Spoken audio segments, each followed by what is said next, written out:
have no idea where we were. But it should be easy enough to figure it out. We're missing a picture of Reina somewhere.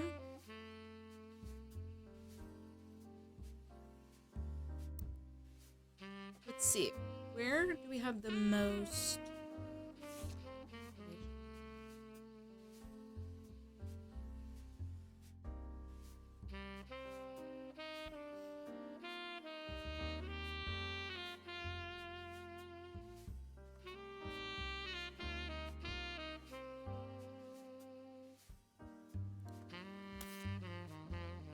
This one has a lot of information on it too.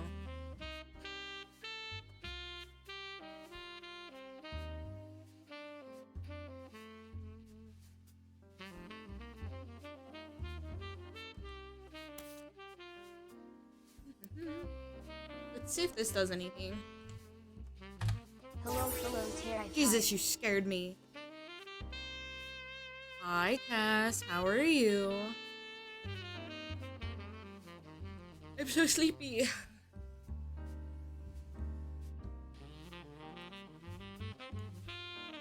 Butler County is located outside of Pittsburgh, Pennsylvania. While the Roottrees Candy Company now has its headquarters in the city, the company... Oh my god. Oh my god, you're right. Wait, which child could have worked too? Dude, I can't believe it's been 9 months. That's crazy.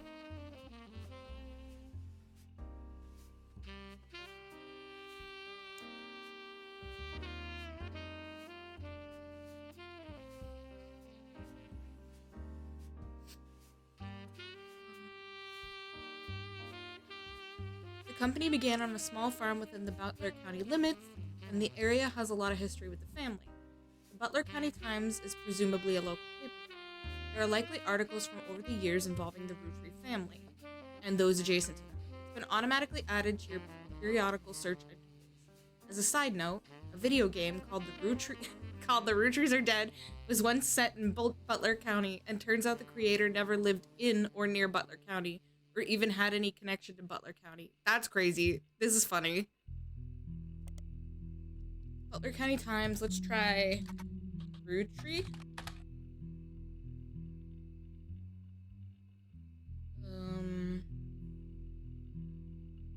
What was her name? Stephanie?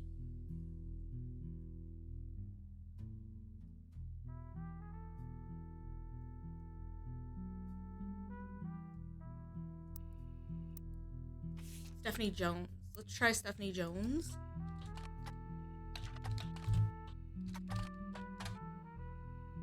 The most recent mention of Stephanie Jones is a small report detailing the election results from last month's election.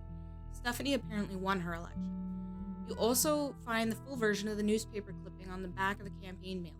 While most of it is unimportant, you do find the following.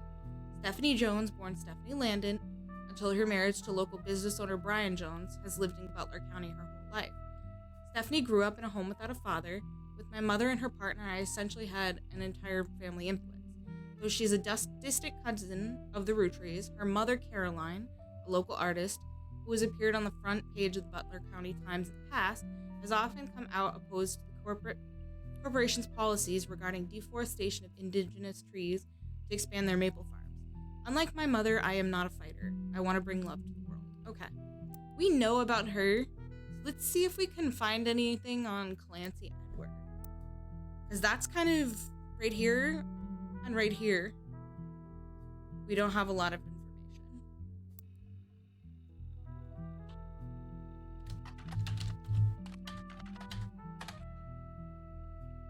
What about... Do I have to do the whole name, or is there gonna be nothing? There's a picture missing of Reina. Is there anything here in about Reina?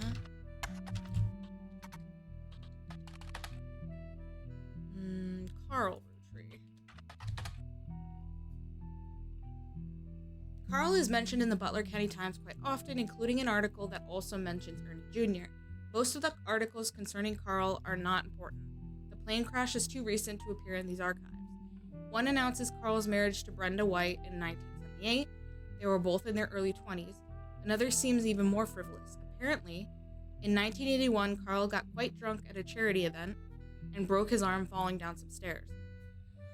The article that also mentions Ernie is from 1996, when Carl took over, as the fifth president of the Roottrees Candy Company from Ernie Jr. Ernie Jr. apparently liked to stay out of the spotlight and never appeared in the Butler County Times, other than a few mentions here and there. The article does mention an illness as the reason Ernie Jr. was stepping down. Okay, did we lock that whole Ernie Jr. whatever?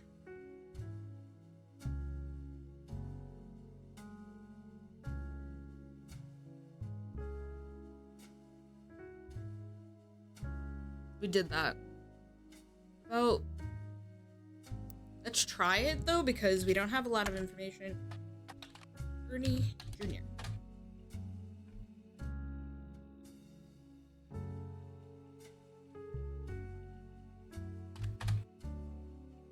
No. Okay, what about Ernest Madsen?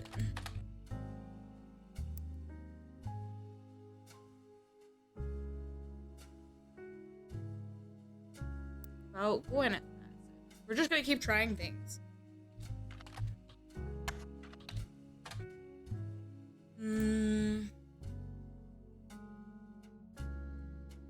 Clark Rafferty.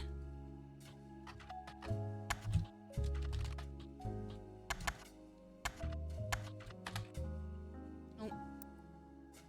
Damn, I wish you could scroll through things. Edward Roottrees.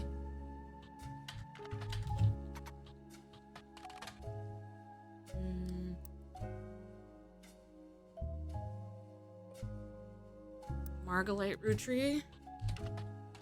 I'm kind of just going through who we need information about, because it says there's a lot on the Roottrees. What about Gwen?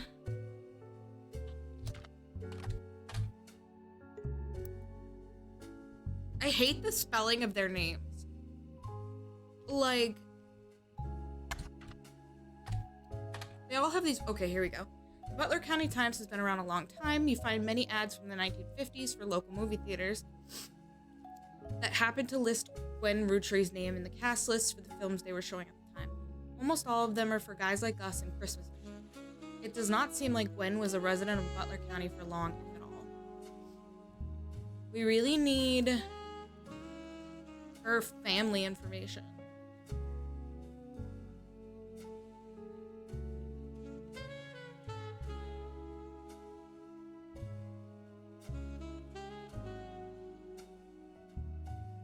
Okay, I don't think that gives us any information. We need her, like, family information.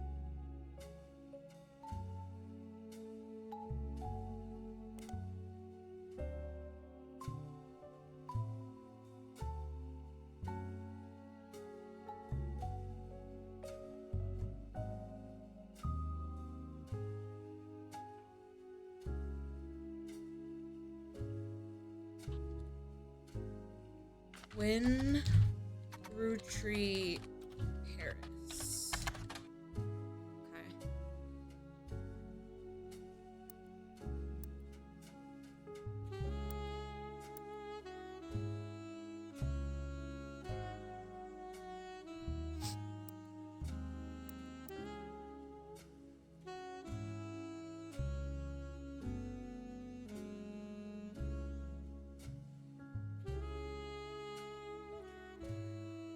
I'm trying to get my bearings. We don't really need anything more with her, so I don't know why the campaign thing is so important. It's the one that has the most. We need a lot of information on Clark.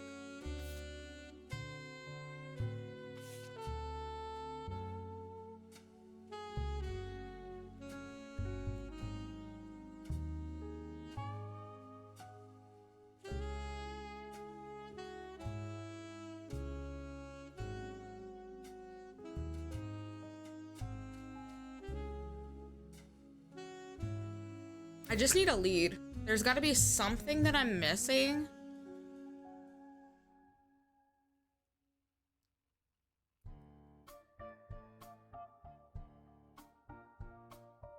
There's gotta be something I'm missing. That'll kind of unlock everything. There's another thing about Sam.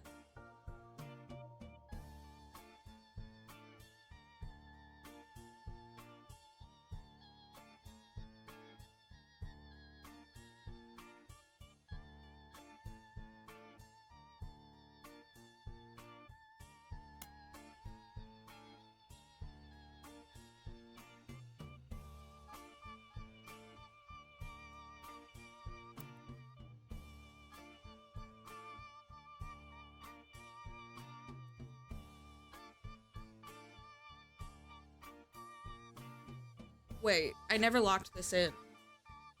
What the hell was Bill's name again? Oh wait, no, that wasn't right. That was Bill. They look so much alike. God, I'm like at a loss. I need that like little thread.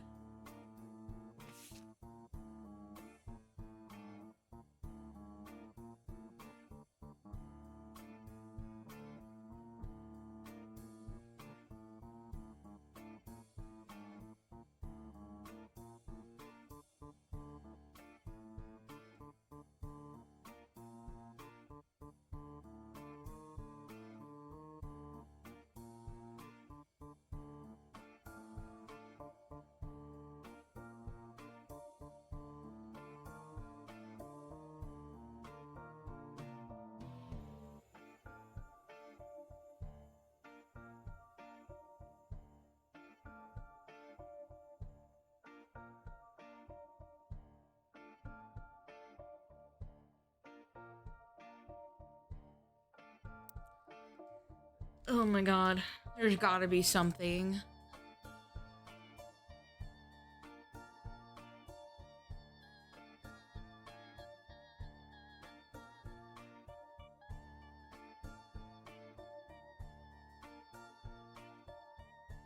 You know when you get to like a little like part where you don't know where to go from in games like this? I was on such a like roll and now I'm like,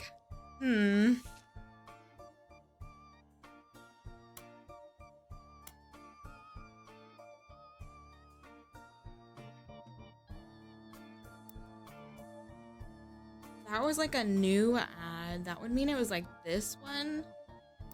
So would it be... No, that doesn't make sense.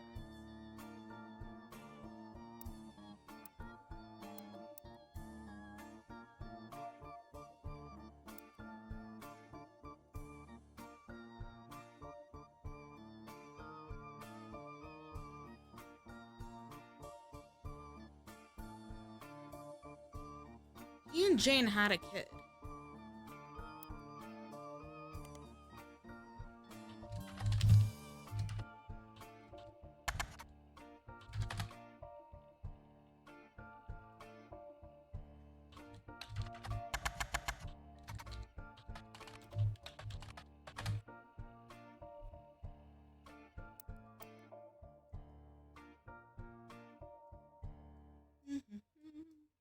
It says there's a lot of information on Roottrees, but if you search the Roottree names, it's not doing anything.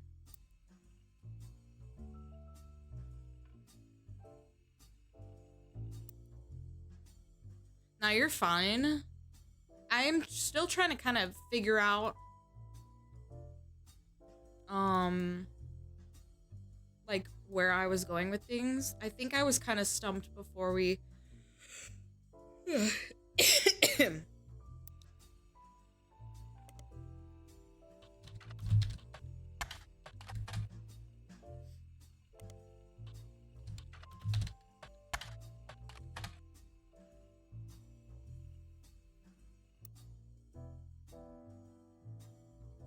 It's one of those games, like I said. We know... What was the farm?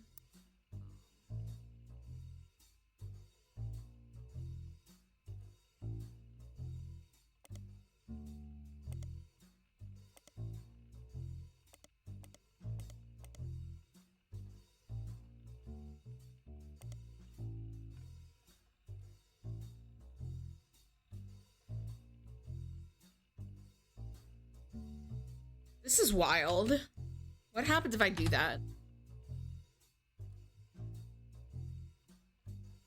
This is wild.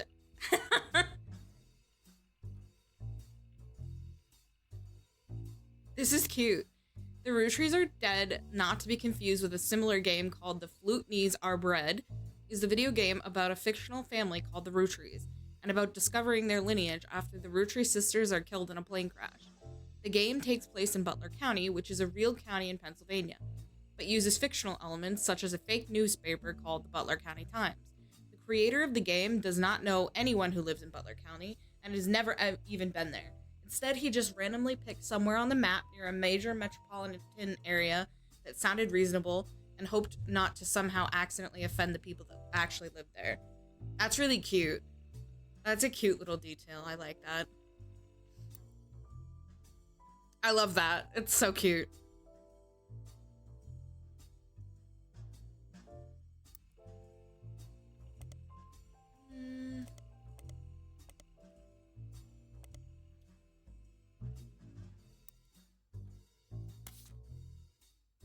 The books have been so, like, good to us, but unfortunately, I just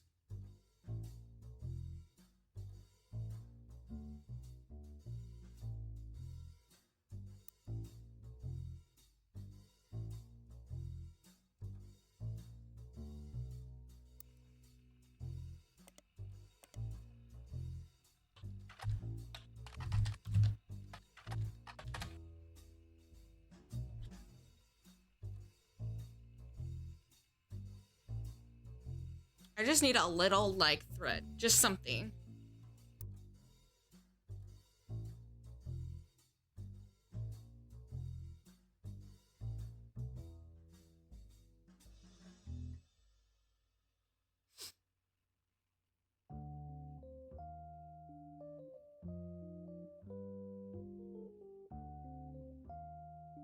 My brothers all seem to pursue paths of knowledge.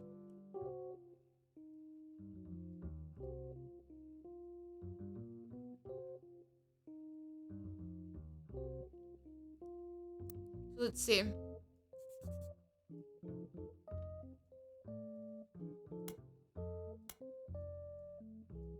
think there's a little, like, hint button. Hang on. Elias started the family business. Surely he must have received some attention in the media. Oh, that's fucked up. Did I not do that? I like that the hint wasn't, like, super obvious, but I knew there had to be something to do with this.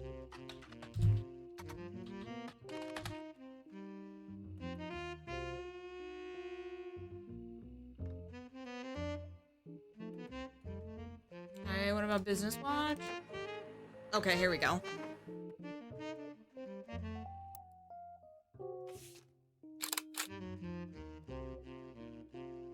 Elias Rootree was voted Watchman of the Year by Business Watch in 1963, and a painting of him appears on the cover. Magazine says he was voted Watchman of the Year specifically to recognize the global rollout of 5 pieces. Inside the article is a timeline of 5 pieces. 1908, Elias forms the Rootree Candy Company after marrying his wife, who inherited a maple farm. During the period before 5 pieces, the company is barely profitable. Elias has a daughter, the first of 5 children. 4 more follow, leading to Elias invents 5 pieces. Each of the 5 flavors is chosen based on the initials of his 5 children, 1 flavor per child. 5 pieces are first sold in some Pittsburgh markets. 5 pieces are rolled out to all of New England. The new recipe and flavor is finalized, and the candy begins nationwide distribution in department stores and other shops everywhere. The Rootree Candy Company purchases every available maple farm in Pennsylvania in preparation for their global rollout. With the help of his son, Elias Rootree Jr.'s architect firm, I think we have that, a new industrialized factory and warehouse are built in Butler County. Production is tripled and worldwide distribution begins. There is also a What's Next section that claims Elias is going to pivot to ensuring his company's legacy and that the Rootree Candy Company remains a family business. He plans to do this with the Clance Trust. Okay, I think we had everything on Yeah. So that was just a picture that goes here.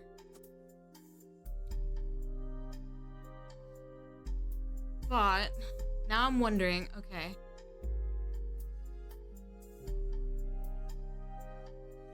Zachariah Morden.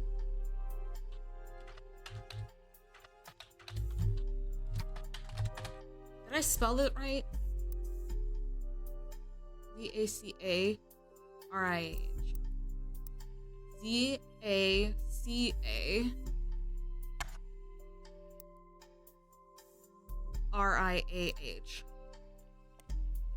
In 1959, there's a small blurb about Zach Morden, son of James and Gwendolyn Morden, and grandson of Elias Roottrees, inheriting the candy company. He is quoted as saying, "Elias entrusted me with carrying on his legacy, and that's what I plan to do. Along with 5 pieces, our chocolate maple products are selling incredibly well. We will not be making any changes." Okay, so who is the third? Do we have the third? Guy Hudson. This might help. No. Okay. Angelica. It's weird that the business thing doesn't have anything on him.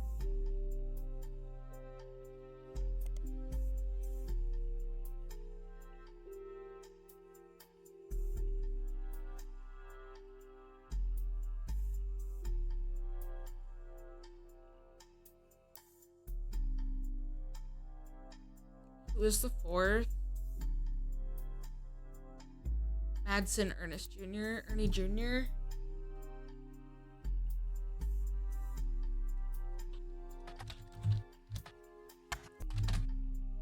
Find an article from December 1995.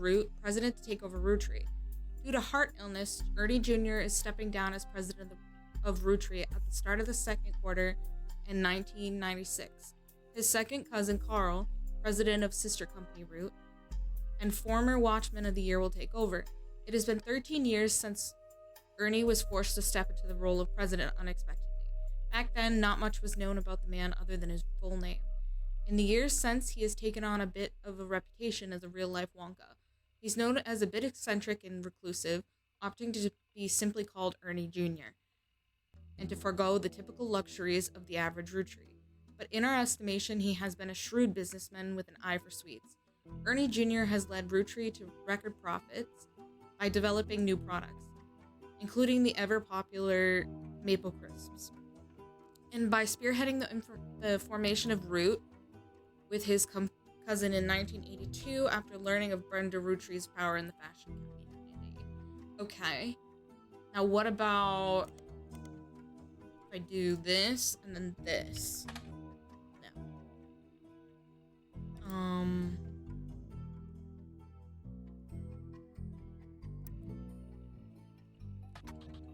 Roottrees Candy Company. Maybe just candy. No.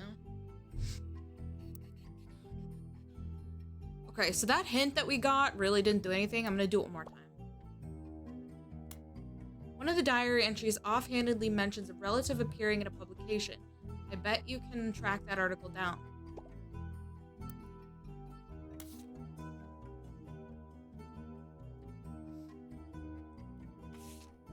There's an article in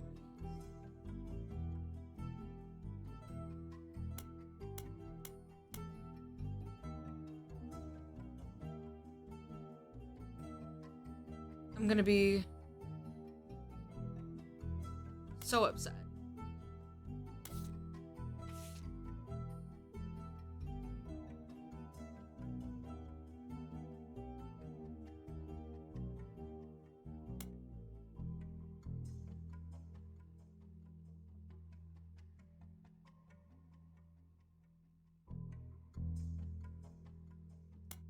Looking for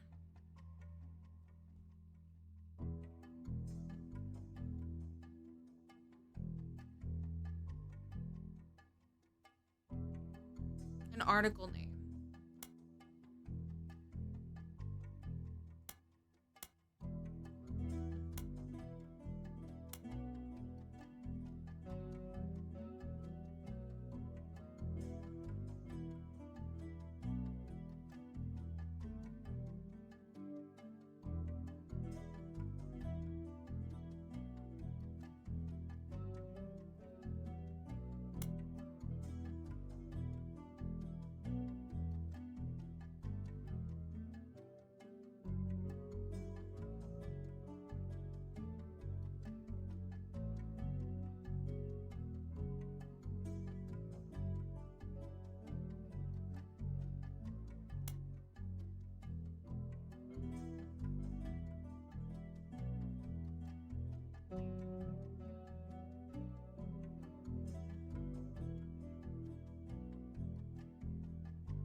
Okay, I didn't see anything there.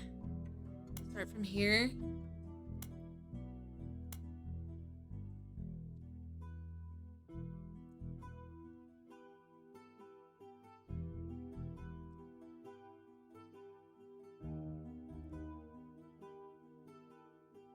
I feel crazy.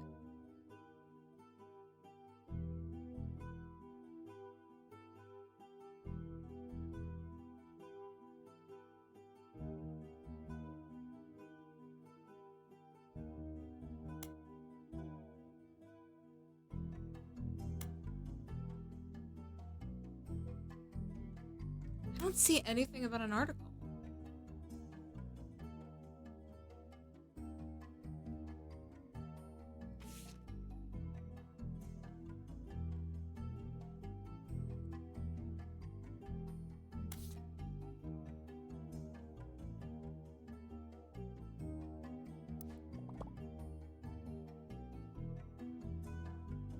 One of the diary entries offhandedly mentions a relative appearing in a publication.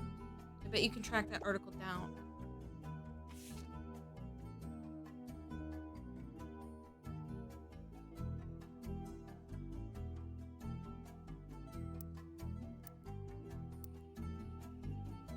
It's not this, is it?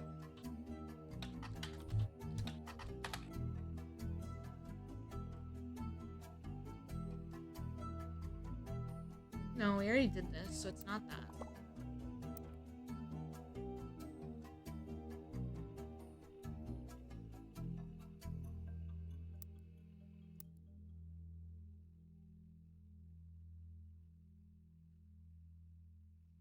Because it mentions Starlit. That's the only thing I'm seeing.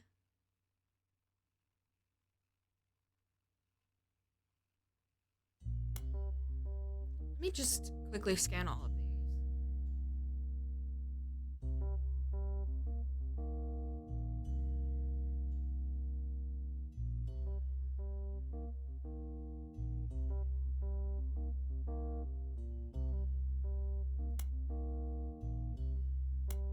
It has to be one of the ones with numbers on it because it would mean we didn't find something related to it.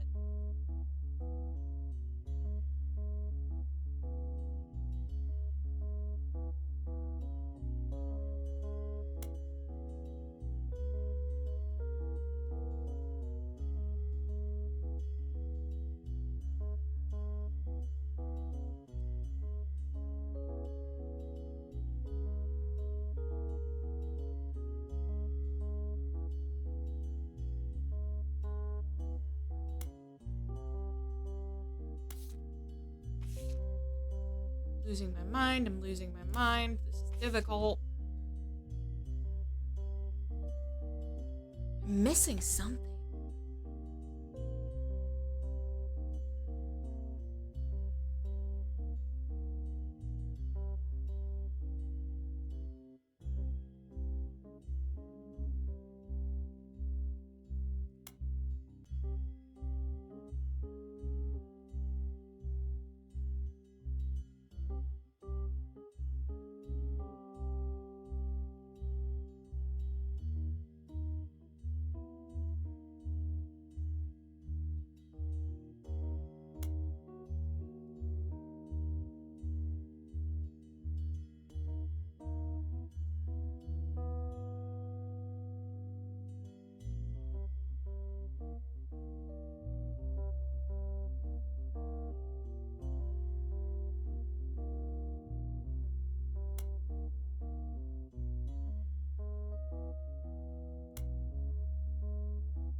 God, I don't know.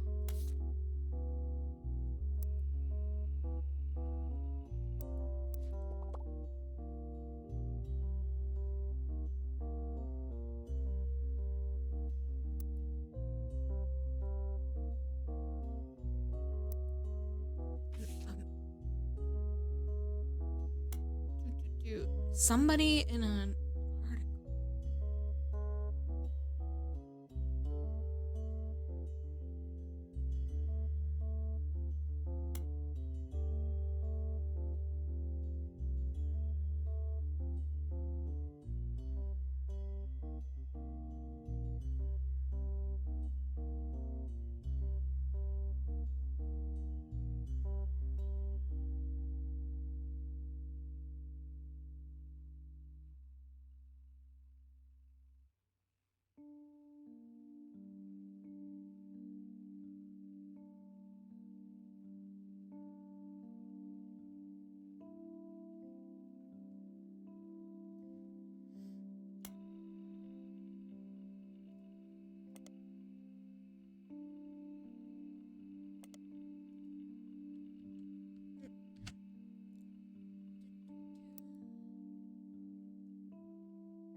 think we got everything on her. I'm just... How did that not copy?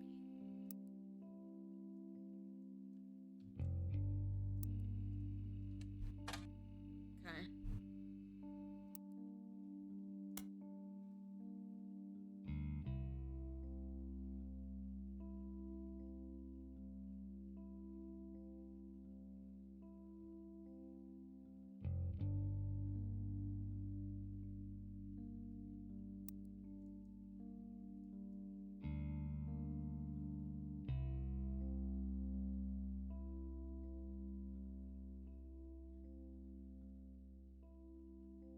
I don't want to keep using hints.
There's no information on him either.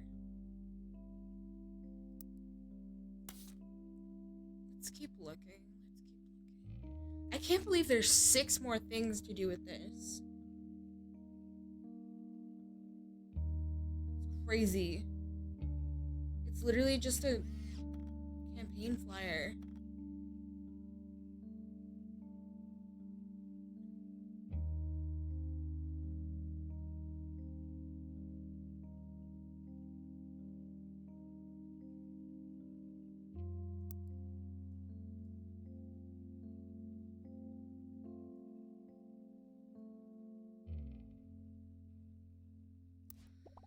The comment is in A Life Between Wars complaint. Okay.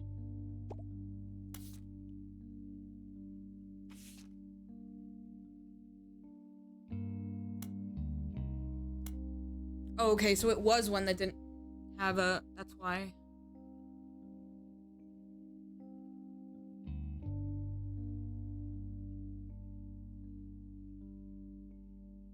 Ooh, I see. I see. I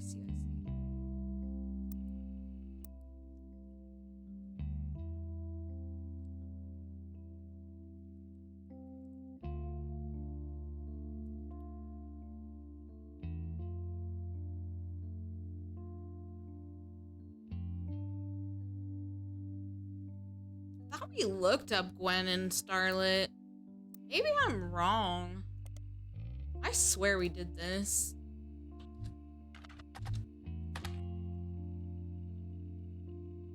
Did that take it away? It did. Okay. We never did this. Gwen Roottrees was often in Starlet. Most mentions were around the time of her divorce in 1958 from Wild Bill Williams. The gossip is speculative and full of tabloid stereotypes. This is my bad. I thought we did this. Some of it focuses on the fact that when she announced her divorce, she also announced she was pregnant again. Others mention that the rumor is Wild Bill had multiple affairs, which left her heartbroken. There is also an interview from earlier in mid-1957 where she was asked about her last name. She answered, "The power of a name is undeniable. My grandfather constantly preached the importance of family names and honoring them. My father decided to bless me with a famous name. There's nothing wrong with Cornwall, but Roottrees has power. My husband similarly goes by Wild Bill. It's an infamous name he repurposed for himself because he didn't have the benefit of being born with a famous one. But Wild, combined with the alliteration Williams, is incredibly memorable. Although we've relocated to Paris, I know your readers love to keep up with my husband. So consider this a Starlit exclusive about both of us. Wild Bill and I have a child on the way, and we're sticking with Roottrees for the last name, not Williams. But we also plan to lean into alliteration. That's how we'll honor both of our family names for the next generation. So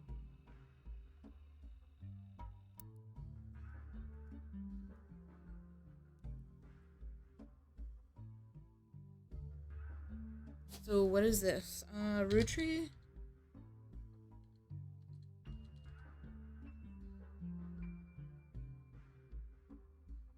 It's gotta be Wolf.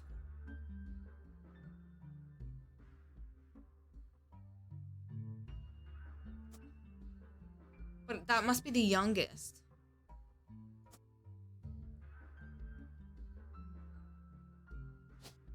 This one... About the first kid, though.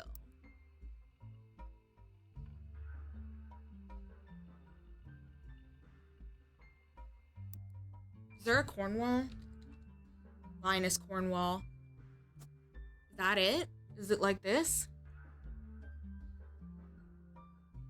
The first kid had Cornwall, and then the second one had Roottrees? Or was it the other way around, maybe? No, it can't be, because she wanted Roottrees. They got divorced. I don't know where Cornwall comes into it, though.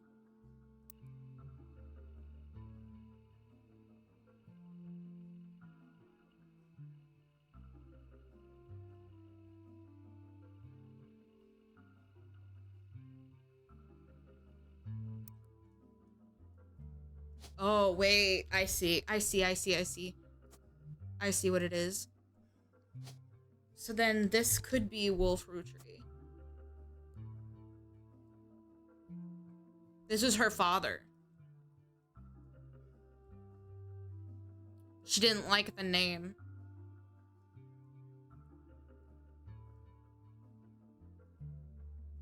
And then this is the alliteration, because it's Wild Bill or Walter. And then he has the... And then this should be student college, I would say.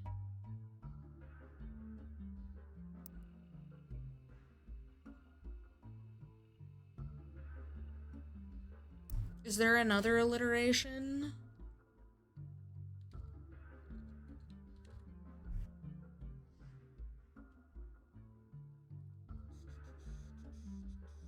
No, there isn't.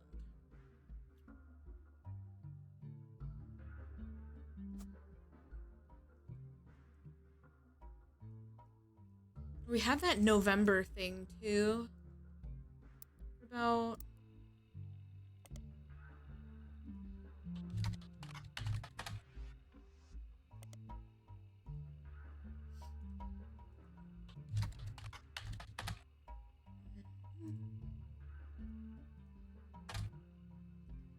Okay, so we know Gwen's first kid from the picture is in film school. So I'm gonna say he's a student in college. And I'm assuming his name is Wolf because of the alliteration thing.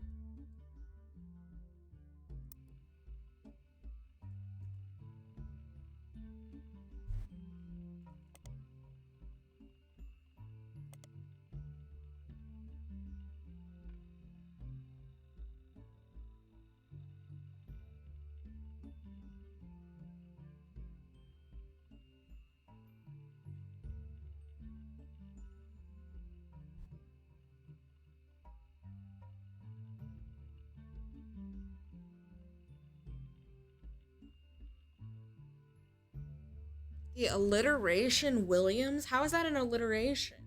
Wait.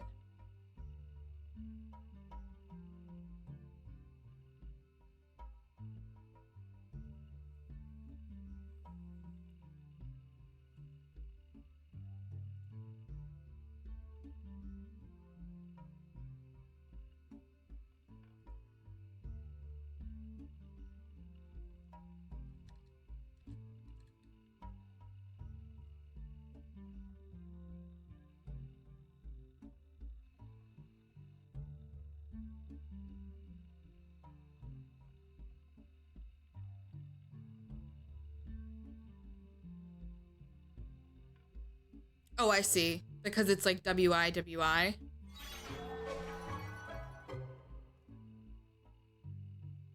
Lumi, thank you so much for the raid. I hope you had a great stream.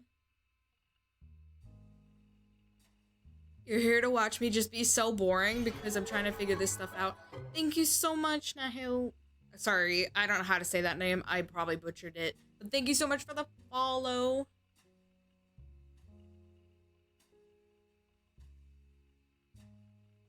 I hate butchering people's names.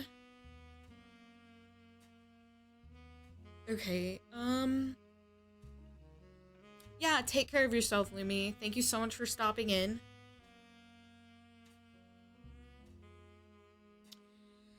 Okay. Okay. So if it's an alliteration, that would mean his name would be Robert Roottrees or Ronald Roottrees, right?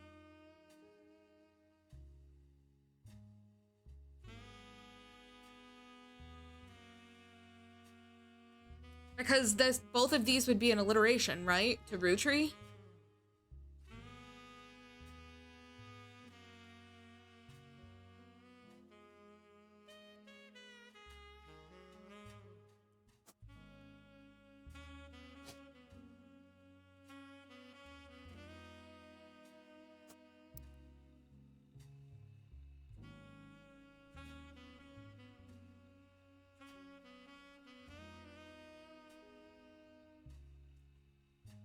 Both of our families' names. God, this is confusing. I don't know how to do this.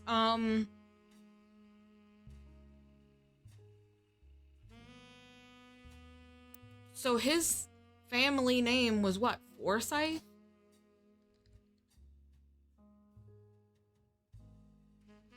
But if it's Williams, then their family names. Because even this doesn't really make sense as an alliteration. But if they're alliterating Roottrees, it could be either of these, right?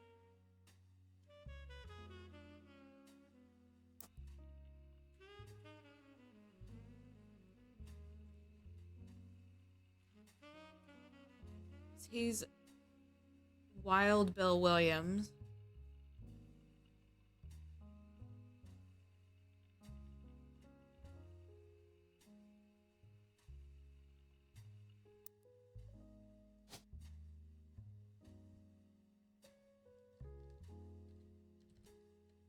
I know one of her kids has to be named Wolf. That just seems like a whole actress thing, especially since she was married to Wild Bill Williams.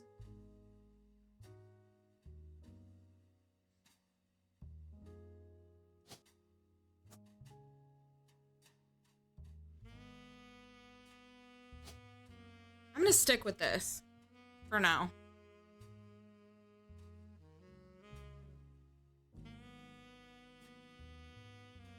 Although I don't know how the first name would be an alliteration. God damn it, this is frustrating me. Because it's gotta be... Because, like, an alliteration means, like, the beginning either sounds or has, like, the same letters. But I don't know if we're basing it... It must be one of these, because it would follow the same pattern as Wild Bill. Because the first name and the last name is the same. But she said something about honoring both of the family names for the next generation.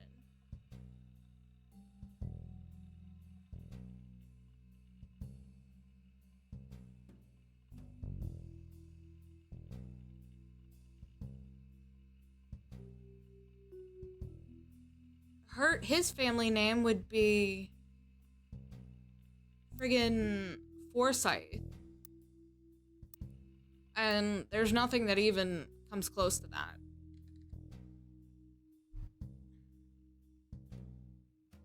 Also, I can't believe that somebody was named Candy Roottrees. That is the most, like, on, like, the nose thing. God damn.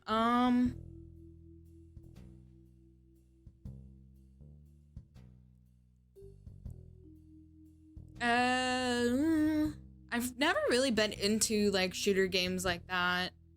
I definitely can't run it on my laptop.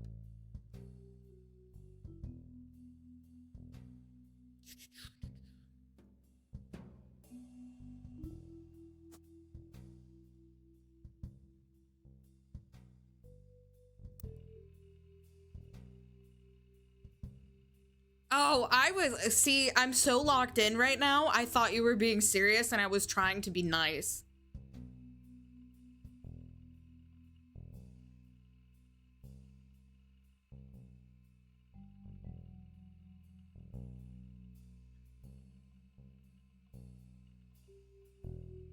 My brain is overthinking right now, trying to figure out this alliteration thing.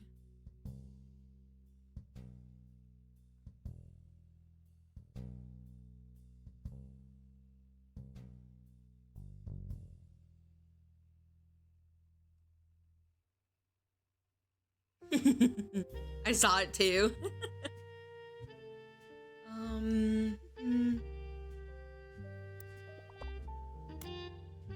There's a tangent in James Roottrees Spider Search. Okay, we never did this. What is this? Alright, please just give me something, like, that gives me a, like, that gives me a good, like, thread to pull. James Roottrees is a singer who sings in the duo Jim and Diamond with his wife, Diamond LaRoe. The duo, according to many sources you find, is considered a one-hit wonder due to the disco song Rollin' On Down to the City. Where's the tangent?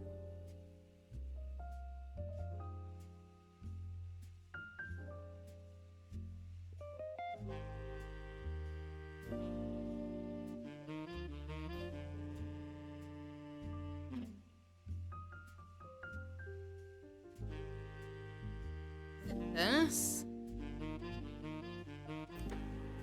Aha, it is. Oh, wait. Wolf was their kid. Hold up. Diamond's Dazzlers is the name of the official fan club.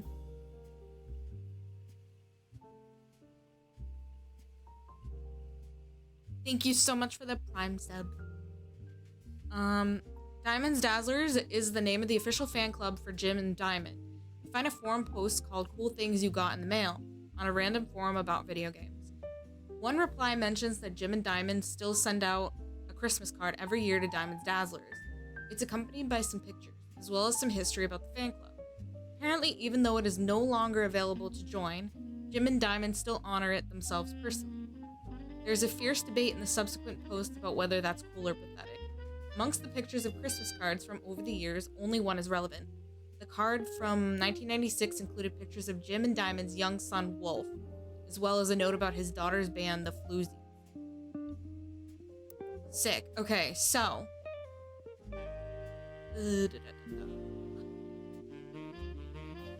Where the hell is... James at here? So they had a kid named Wolf.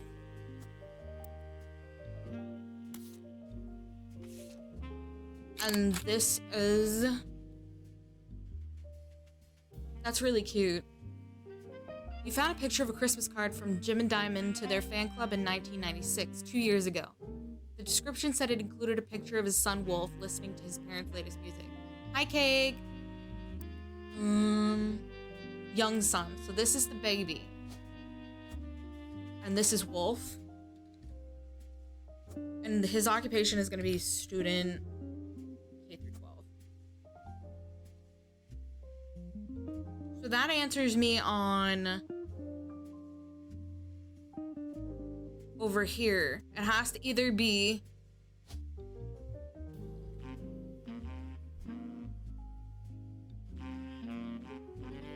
one of these, I would assume.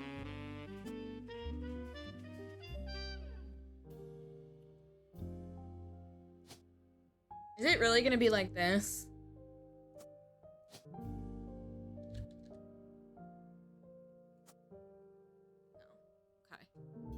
I thought it was gonna be ridiculous. I'm leaving it like this for now. Now we have... There's a daughter. Let's try to see if we can find information on that. The Floozies are an all-female punk band operating out of New York City. They're mentioned in passing in an online review from earlier this year. Apparently, they were the opening act for the band the reviewer actually came to see. The reviewer writes that she normally doesn't review the opening act, but this one was unusual, and not because of the music, which she described as loud, fast, and repetitive, but not in a good way. The trio was extremely cagey about their identities. The reviewer asked the venue who they were, and she was told they were rumored to be the children of other famous musicians, and didn't want that to be why they became so popular. The reviewer also mentioned that for an underground and unknown band with absolutely no following, their equipment was all extremely expensive. And not only were they selling CDs, but they only cost $1. They were probably losing a fortune. The reviewer said although she bought a copy, she would be unlikely to ever listen to any of it again, except maybe Beef Baby, the 7th track. There is no pictures of the Floozies performing live. The cover from the CD they were selling, Conquistador, has been added to your evidence. Okay, let's see what this looks like. Okay, so this, Andy Roottries, and that, right here, she's a musician. And this is her. So that family should be all set. Except for, you know, up here, obviously. Now let's try this, just to see what we get.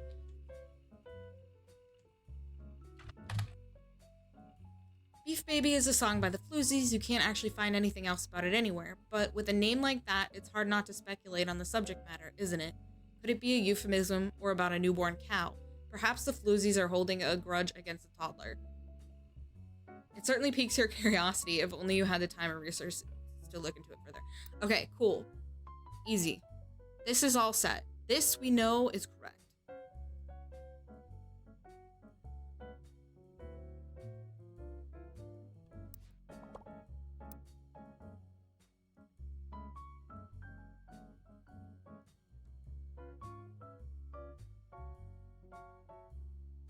Now let's look.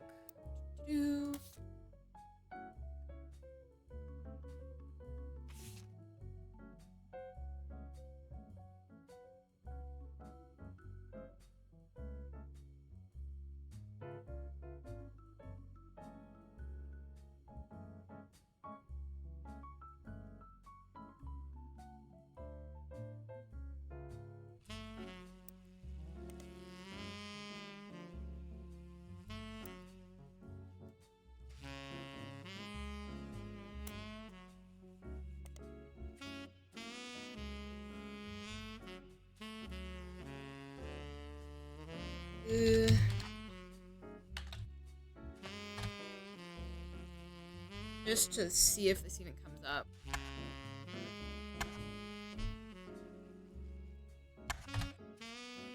No, okay, so...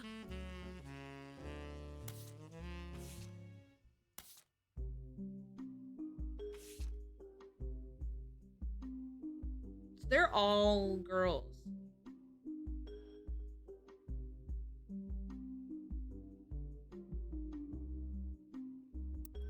I was wondering if maybe Clark had, like, a kid that was in the band with... because they're in the same bracket. But there's no information that leads to that, I don't think. Roottrees. Nina, yeah, no, okay.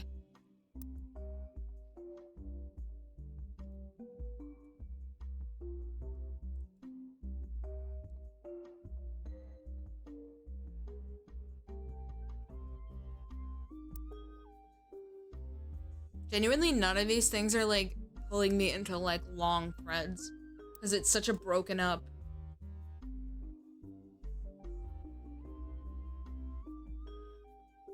I wish we knew more about the brothers. We could, like, lock this whole thing down if we knew about the brothers.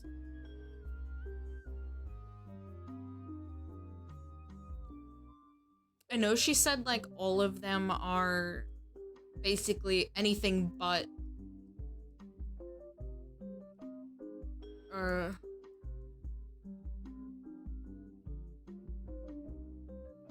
anything but in the candy business.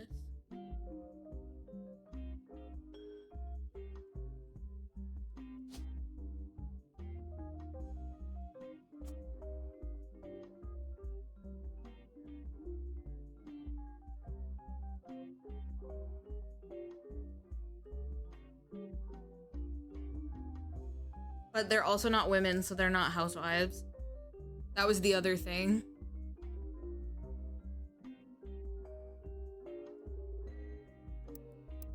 I think we got everyone from the photos, right?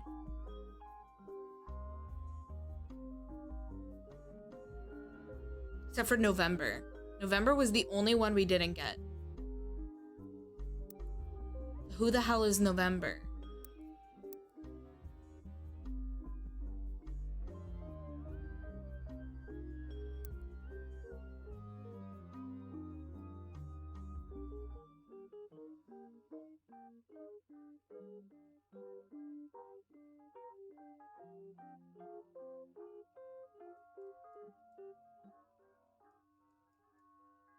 There was something weird about November, wasn't there? I can't remember what it was.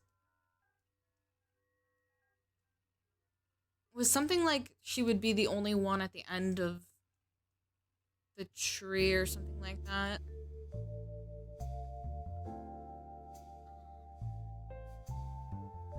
But I don't have any real... God, I don't want to keep using hints. The hints actually, they're helpful only for like little things.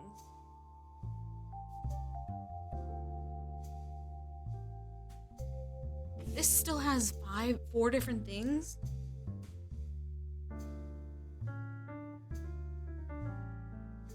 That's so bizarre.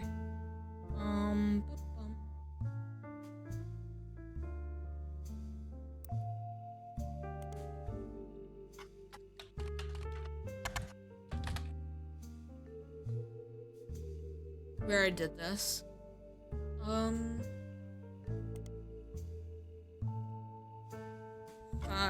pieces.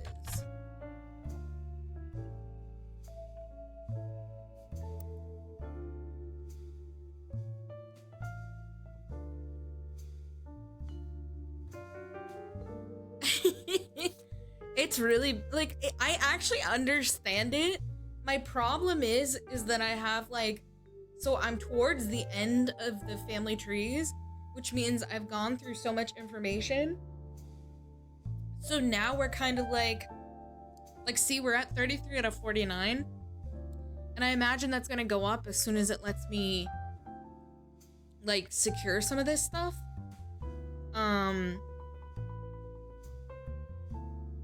But the problem is there's not that much information left. I'm just gonna guess this until we see different. Just to see what happens.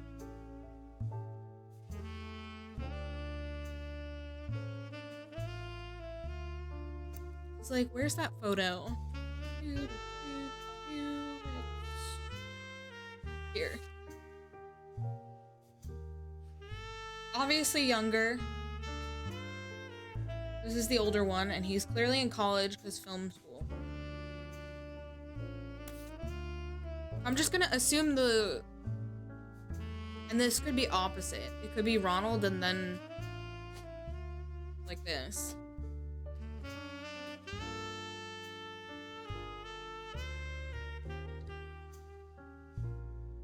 Like that. But I'm gonna just keep with it like this for now.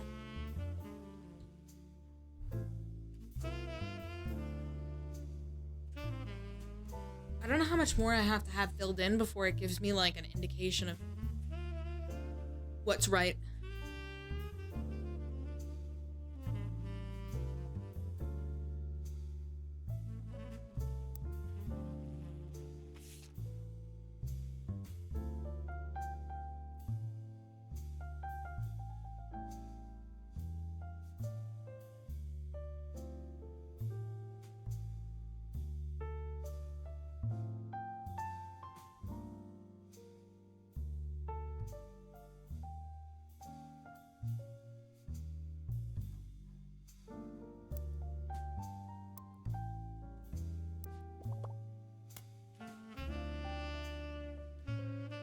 I hate this because this is what I was thinking.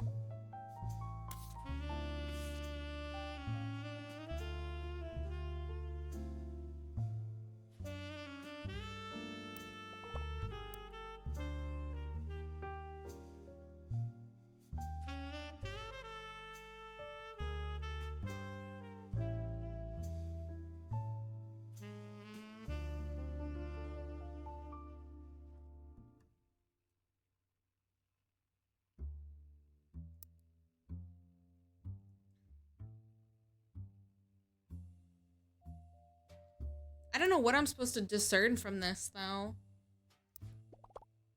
The modern 5 pieces flavors aren't helpful, but there might be something in the description of the ad that is.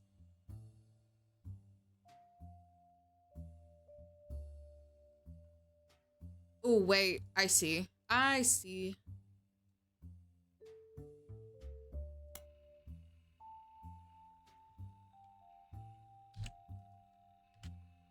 See what happens if I do this.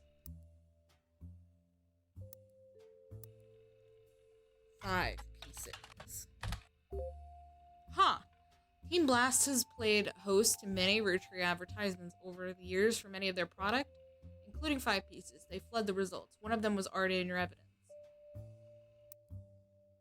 Okay, wait, that didn't help at all. That didn't do nothing. Oh, but it was the answer.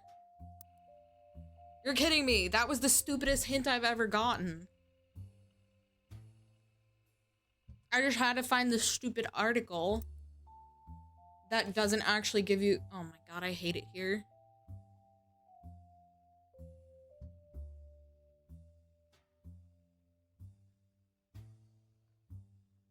What about Roottrees?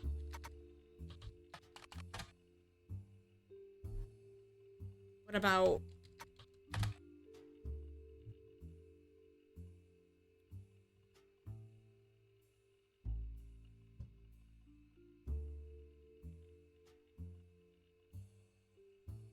What about Reina?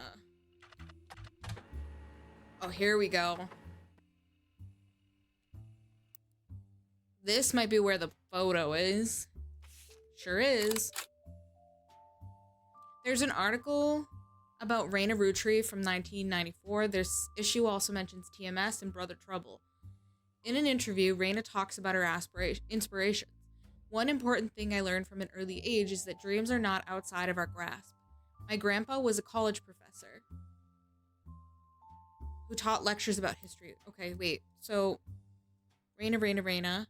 Her grandfather would be Clancy. So he was, what did we say he was? College lecturer? College professor. So Clancy was a professor.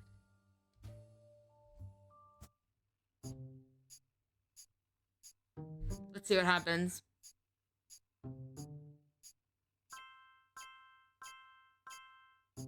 Aha, good. Good. Nice. These names aren't right, so let's swap them. Just in case.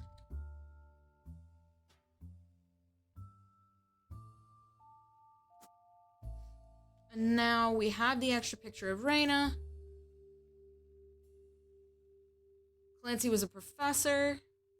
Let's finish reading. He always told me that history was full of people from famous families who wasted their fame and fortune by taking it for granted. Instead, he told me I should go out and use my name to accomplish something. I think he may have practiced that lecture a lot because I have other people in my family that have also made the Roottrees name famous for things besides candy. His older sister even wrote a book that some of my friends tell me they had to read in school. I took his advice and now I work with my mom, designing clothing. I help decide what colors and patterns I want to model. Then she designs the clothes with a team of amazing men and women. Although my grandpa passed away earlier this year, Grandma Laura tells me he was really proud of what we've managed to accomplish. His wife's name was Laura Carlson. That family tree, done.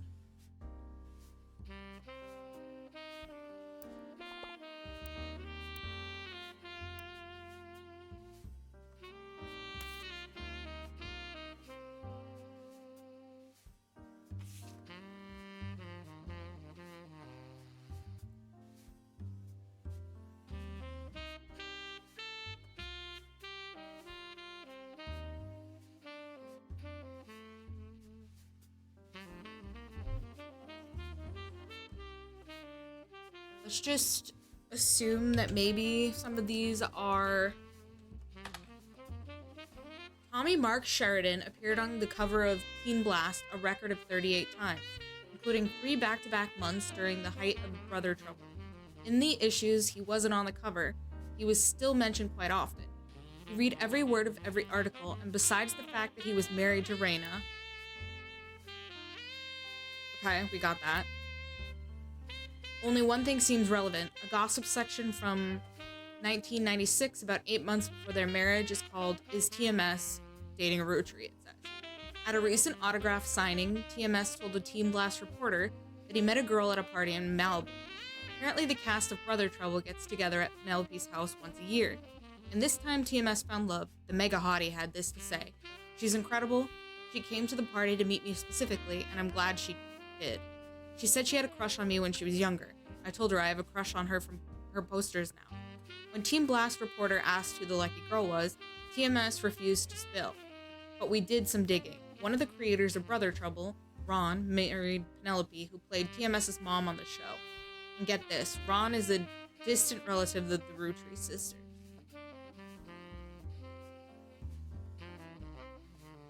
Distant relative. Let's see...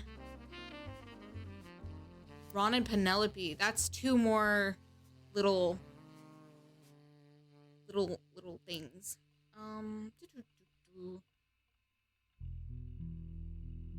What is it? What comes up? It's Ronald Roottrees. So let's see.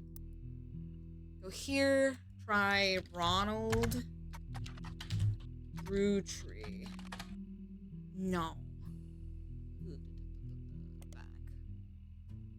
What was the other thing here? TMS. We don't care about TMS. We already... Unless there's something else. No, it's the same.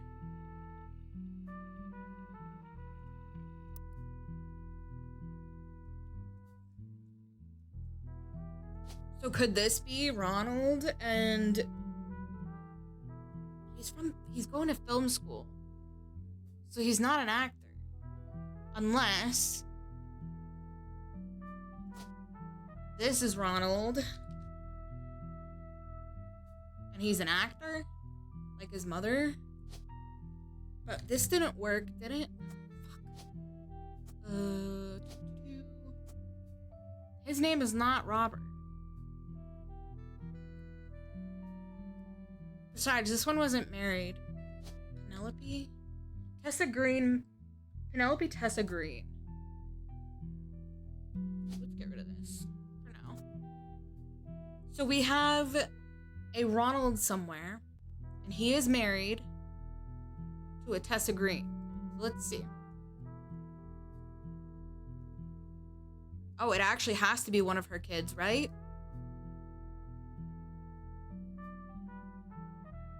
And it has to be him. Because he's the only one that's married and has kids. Unless, yeah, because there's, like... This is the last boy that is married. I think. Because there's no other, like... Because this, you can't change that name. This is the only name changeable. So this would be Ronald. And this would be Penelope. I think. But that would make him an actor, not a student. Right? Even though it says film school?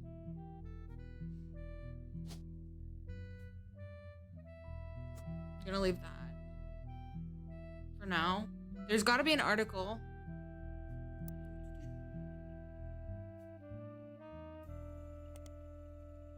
Ronald Roottrees. Nothing. What is it called? What was the show? Brother Trouble. Let's try Brother Trouble. Brother Trouble was a 1989 sitcom about two 16-year-old brothers the same age, one adopted, played by Tommy Mark Sheridan and Dustin Christopher Baker.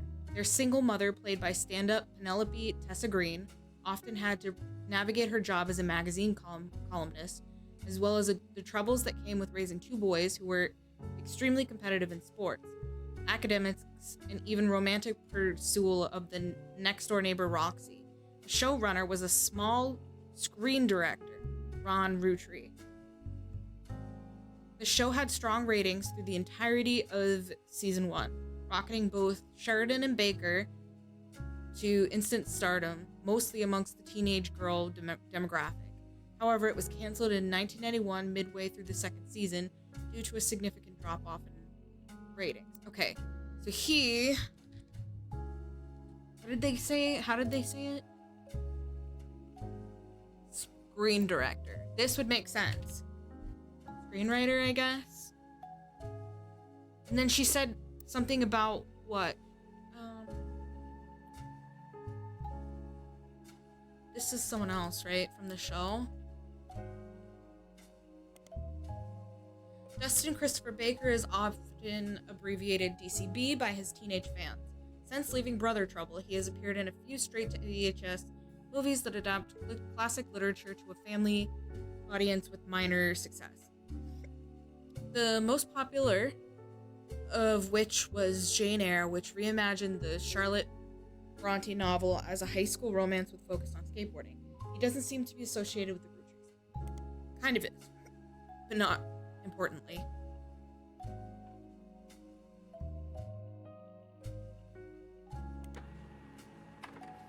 Penelope Tessa Green is a retired comedian. Okay. There's a result for the Laughing Lounge, a club in Reno that claims Penelope got her stand-up start and first did her famously raunchy breast milk cheese routine in the 80s before she was a TV star on Brother Trouble. The site claims she retired for the birth of her first child, but still makes yearly appearances for fundraisers, doing more family-friendly material. You find a picture labeled Joke-O-Lantern 1997, as well as a different picture labeled Jack watching one of his mother's charity sets, 1994. Both have been added to evidence. Okay, cool. We know Jack is their kid.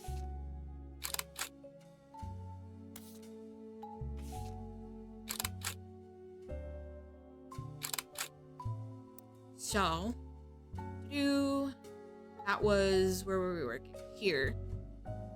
So I'm assuming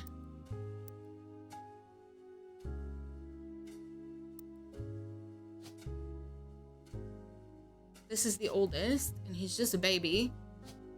So, literally, baby is probably gonna go here. Baby. I love how baby is a thing. This is Jack Roottrees, I think. And this would be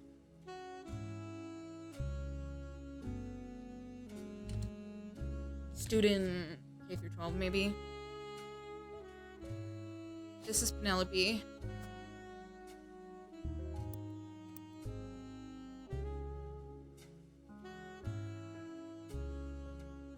Let's try Joke-O-Lantern.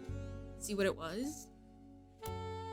The Laugh Lounge Comedy Club hosts several fundraisers throughout the year. The most famous one seems to be Joke-O-Lantern, which happens every Halloween.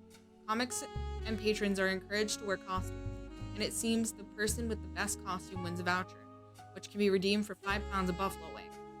Okay, that doesn't help. I'm assuming these are 2 different kids. I'm assuming this is her baby. Right, it has to be, because the other one was 1994, so that makes sense. That's her oldest, Jack. And this is the baby. We don't have a name for the baby yet, I don't think.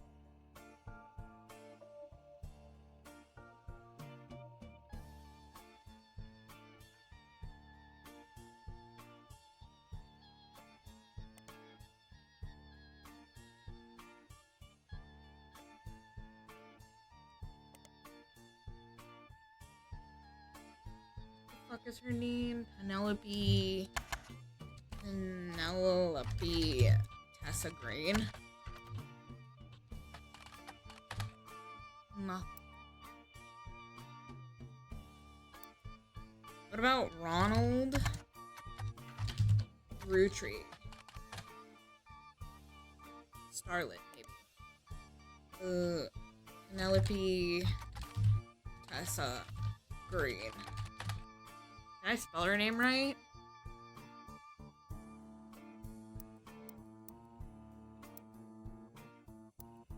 Is it gonna be that specific?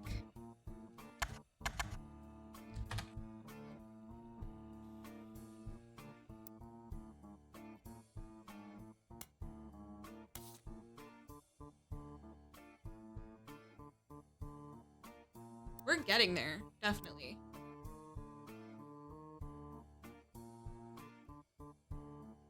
So if we figured out what the baby's name was, then we probably would have this pretty much filled in. What do we have for Roottries names left?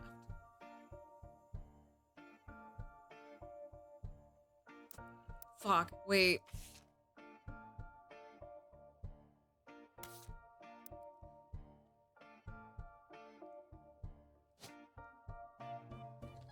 There's a Tessa Roottries.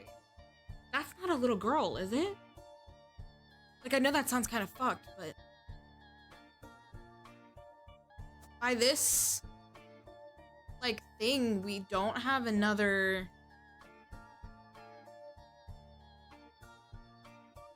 male with the Roottries name. If we're to assume this is Robert, which would make sense if this is Ronald.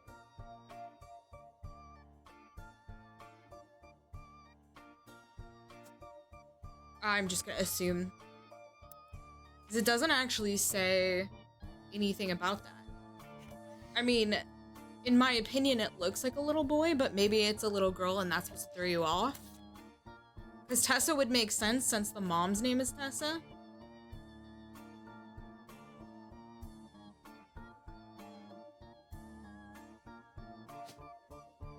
What do we have for Roottries now? November, Christina. We have 2 more Roottries names.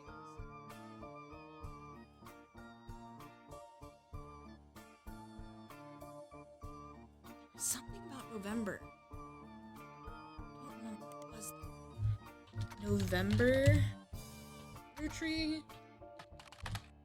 I forget where I saw it or like came to the conclusion.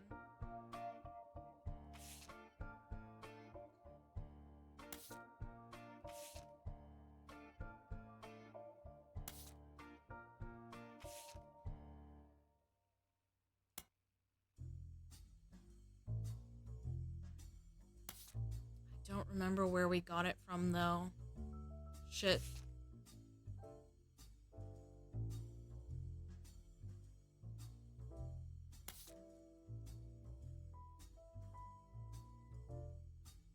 There was something significant about November. I just don't remember where it was, where we found it. Could literally be anywhere.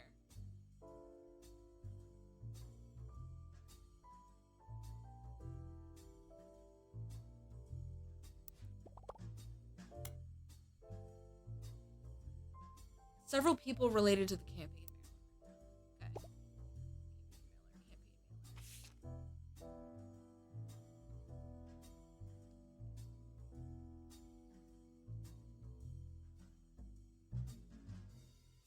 Is the campaign mailer an option in here?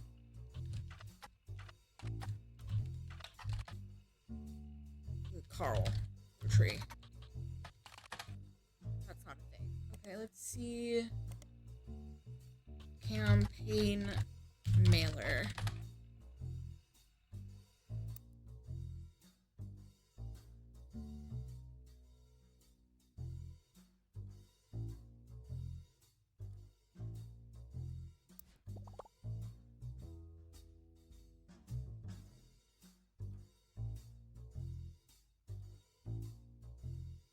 Have you looked into them all? CM.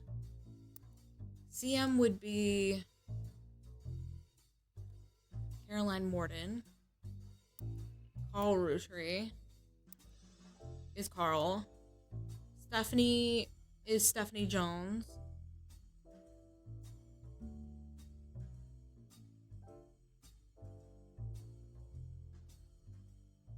What about her baby? She didn't have a baby.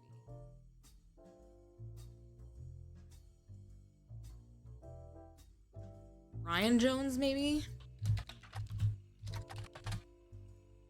Brian Jones is a famous athlete.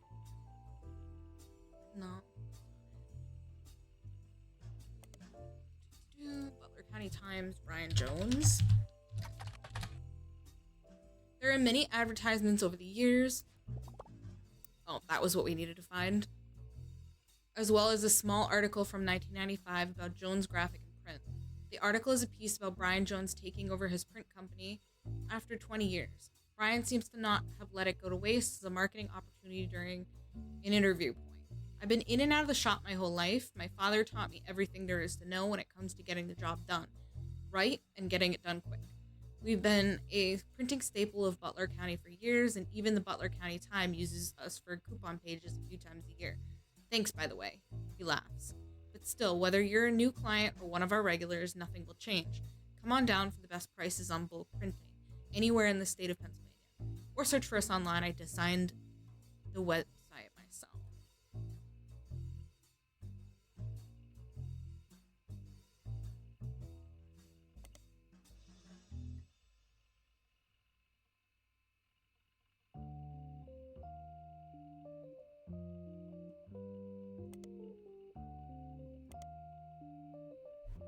Jones Graphic and Print is a company that, according to its website, has existed in Butler County for some time.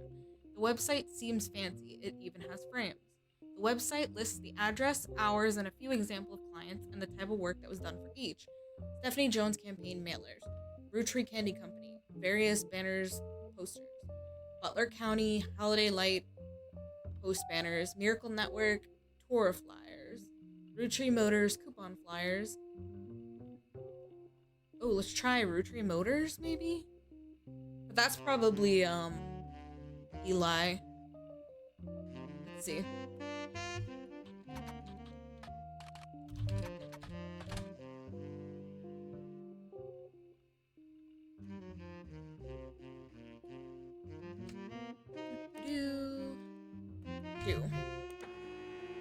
There's an ad for Roottrees Motors in the paper. It seems Roottrees Motors used to be called Wilkins Motors. An ad for Roottrees Motors has run in every week Butler County Times for many years. It recently has been changed to include a picture. 3 different unique versions of the ad have been added to your evidence. Shit, okay.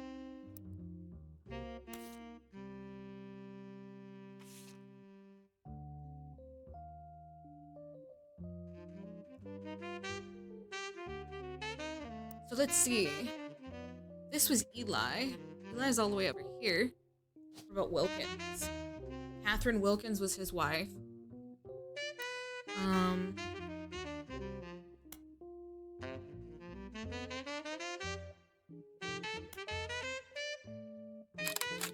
That's Tessa.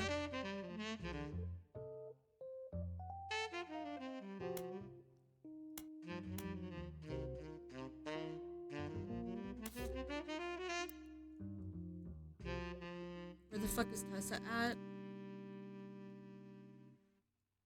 Tessa Roottrees? That wouldn't make sense then. There's another Tessa?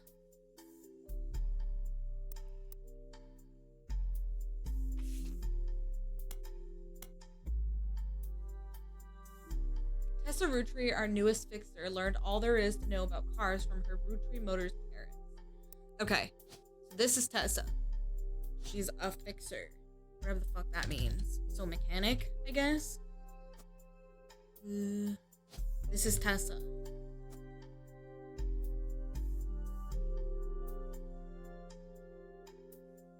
So...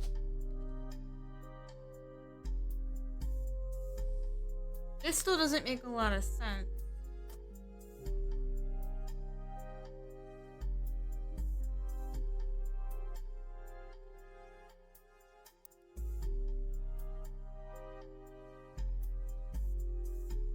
I guess that's just what they called,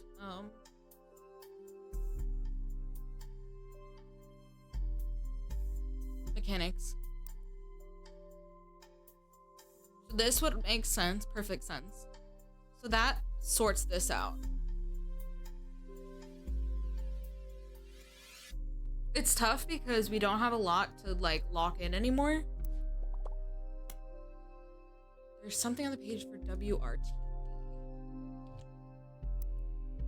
The ducky is useful.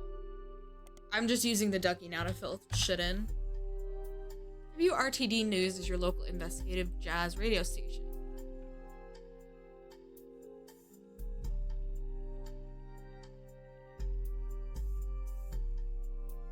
Roottrees curse, maybe?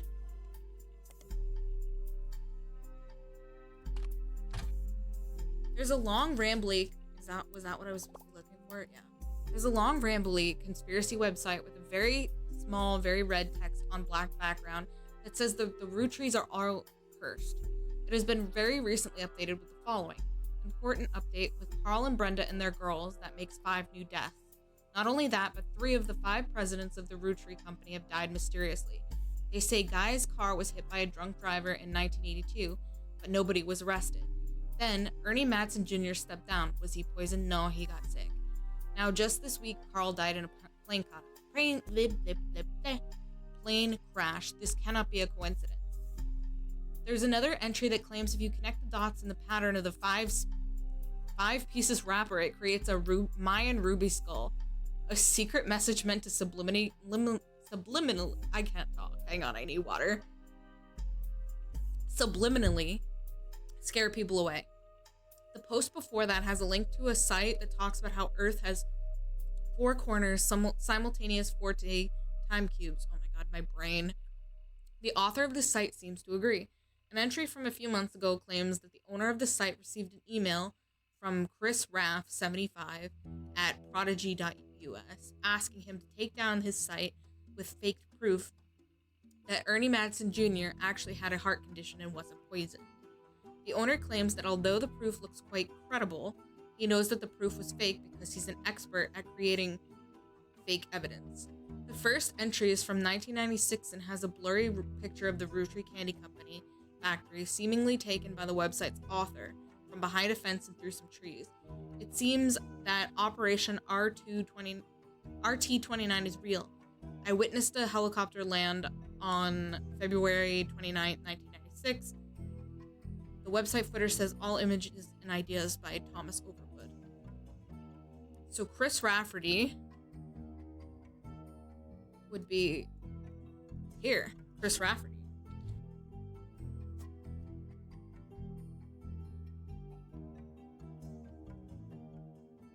Because this is the Rafferty line.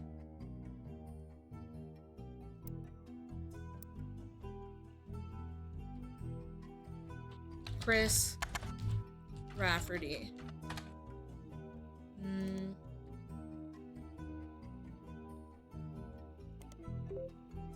You find a simple page called The Art of Rafferty, copyright 1997, on Prodigy that lists the author's email addresses chrisraff75@prodigy.us.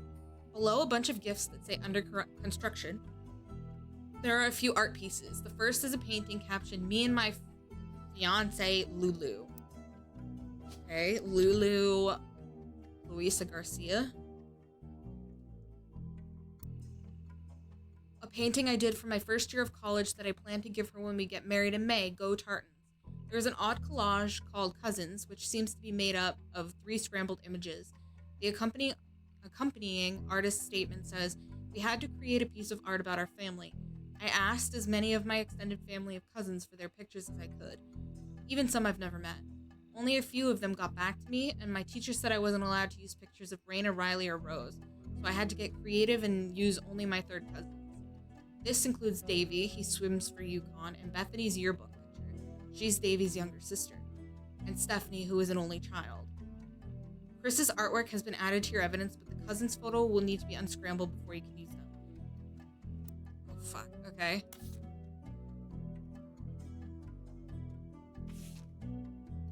This should be fun.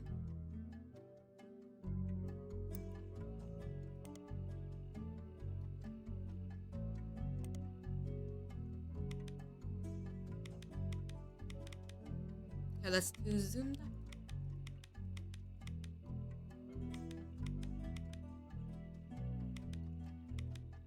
Oh my god, how does this work? Oh, there we go.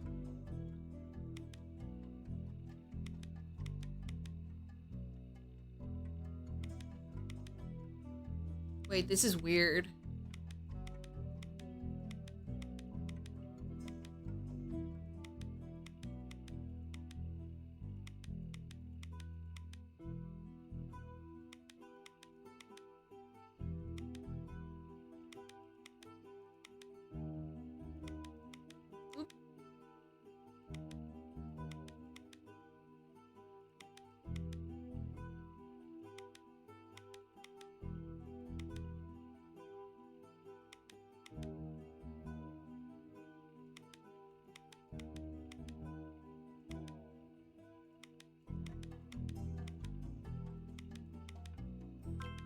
There we go.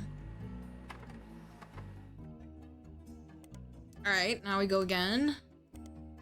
Oh, for fuck's sake, please. Why?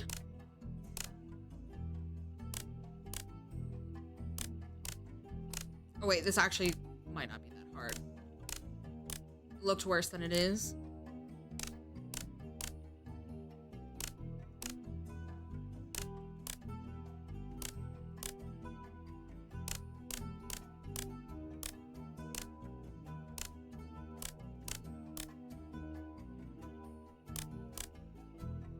Is that it? There we go. Now, this last one. Oh god, what? Oh no, no, no, no, no. Oh, I'm not gonna be able to do this one. There's no way.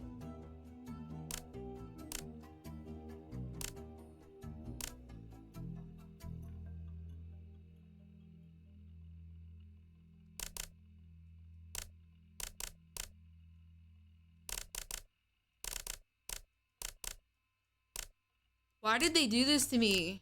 This is evil.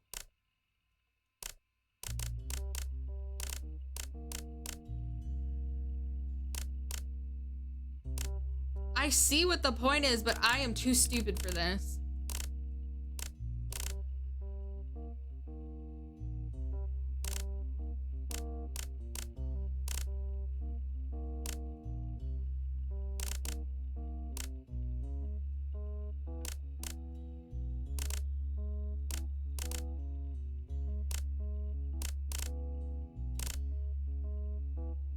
Shit, I don't... Ah, this is not fun. Dude, every time it pulls it down, it pisses me off.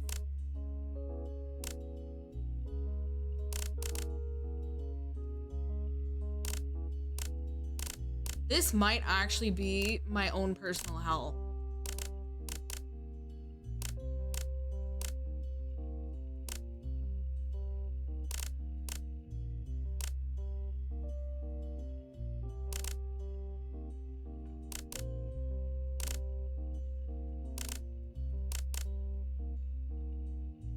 Then we want this one.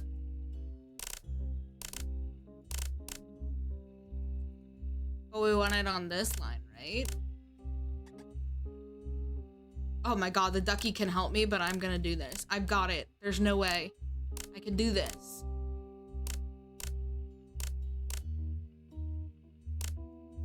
No, no, no, no.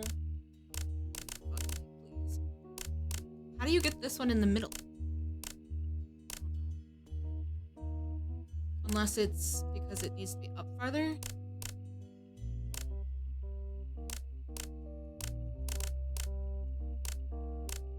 Hi, Eddie. This is so painful.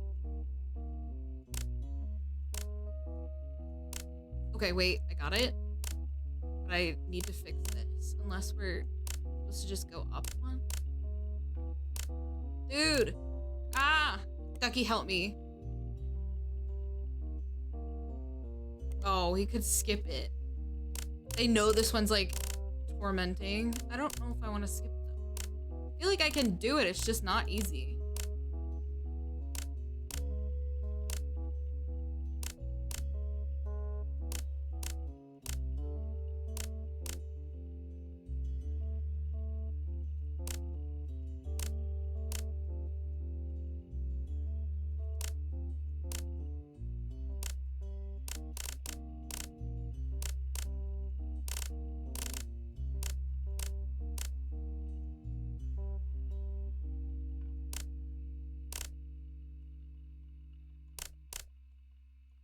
Yeah, it's kind of like, what's it called? Like trial and error, basically. It's kind of hard for my brain to understand why I'm doing what I'm doing, but sometimes it makes sense. This stuff should be almost correct.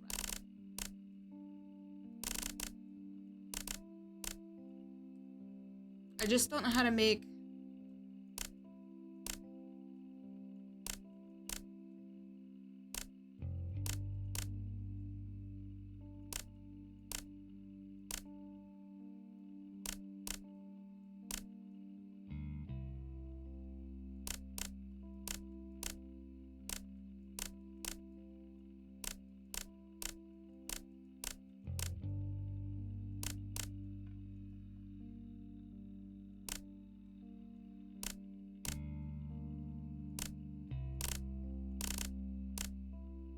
These two being attached is not good.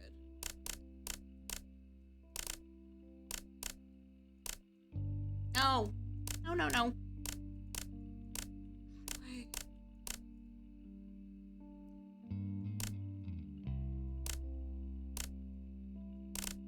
I'll be the greatest ever if I figure this shit out. This is not easy.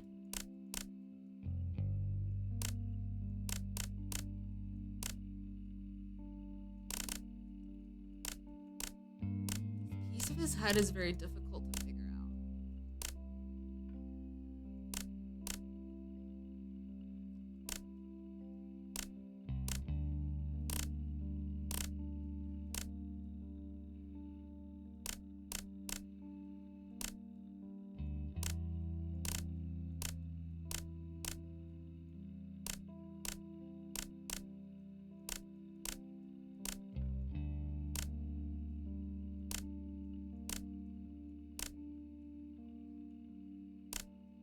I am doing my absolute best, chat.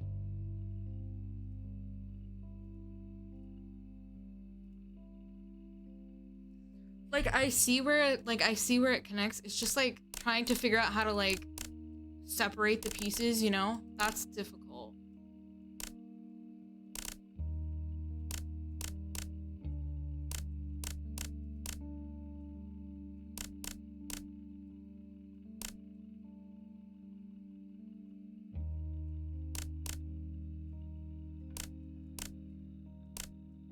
Oh, I see. Okay, that doesn't make it that difficult then. So like, if we went like this, then push that back.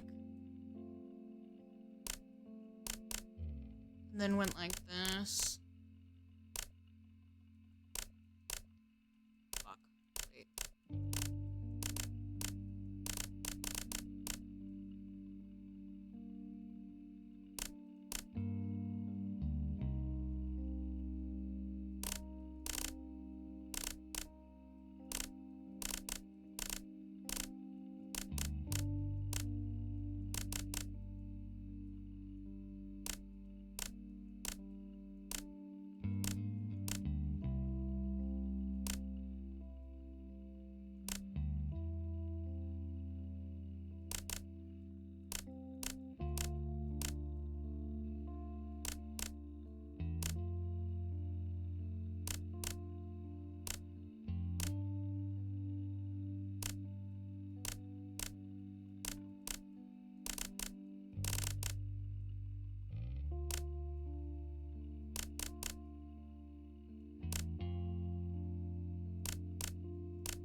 Okay.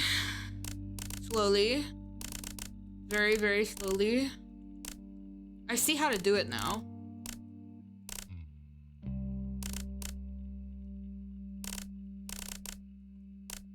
It's just figuring out where these like extra pieces go now. This is gonna be on the bottom somewhere.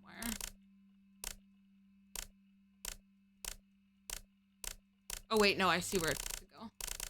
Here.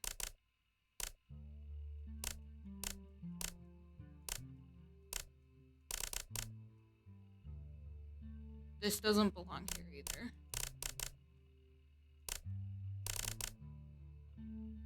But this does.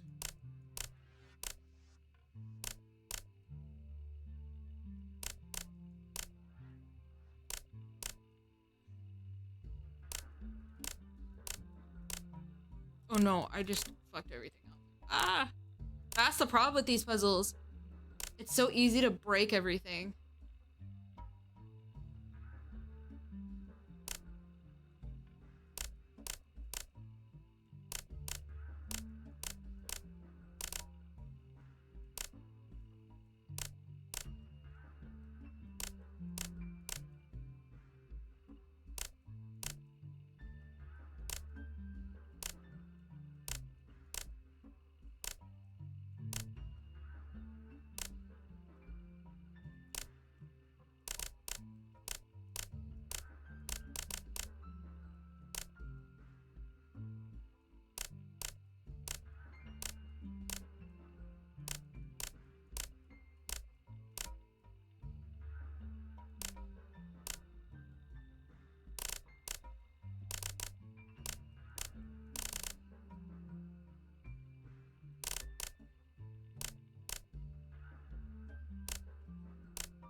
Where's the, it should be this one. Yeah, okay.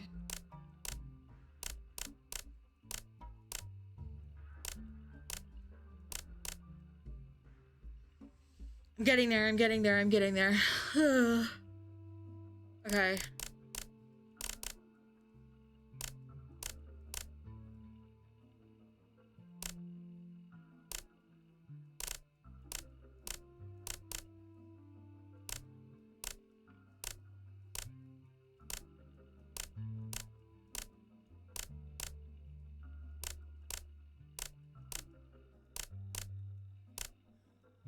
Shit.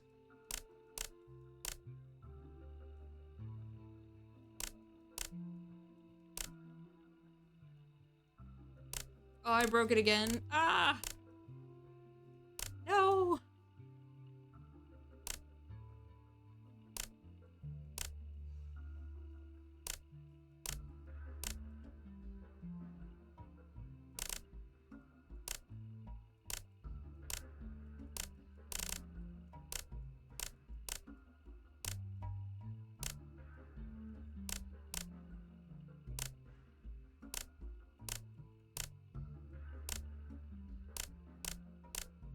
This shit sucks.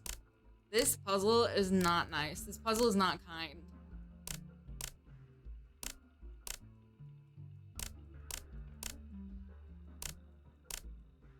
This is not a kind puzzle. Oh, I'm literally like, I know how to do it, but every time I screw up, it breaks everything. Oh man. Okay, let me stretch. I got this. We won't be using any ducky on this. Hell no. I got this. Wait.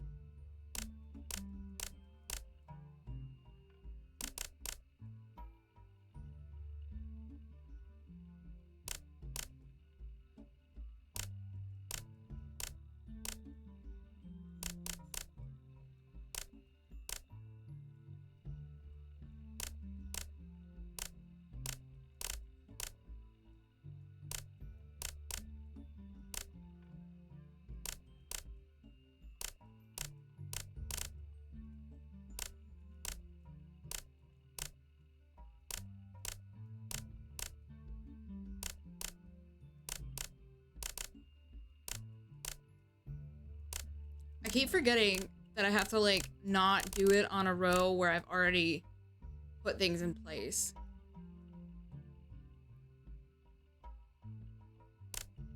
So this part is going to be this, I think. Maybe? No. It's like that. So where's the...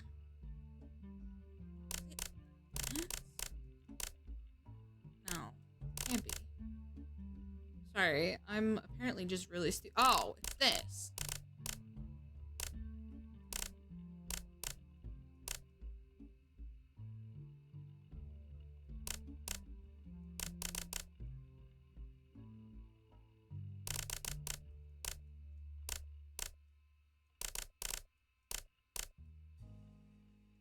Oh my god, this is torture.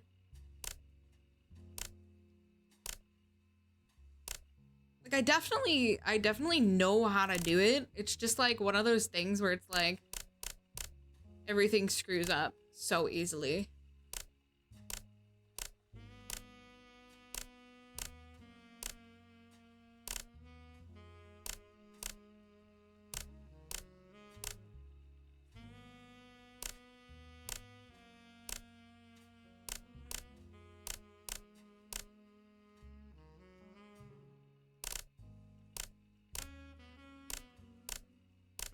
No, I've completely fucked it again. Ah, stop.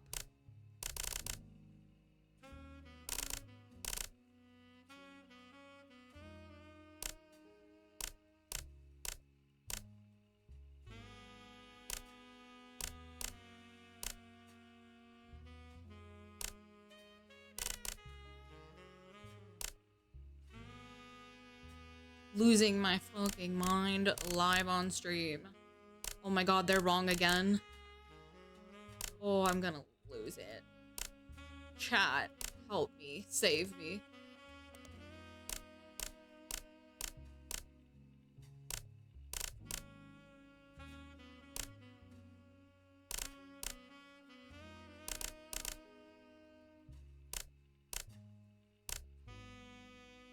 I zone.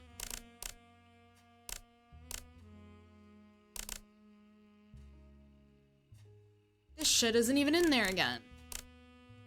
There's no shot.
Okay.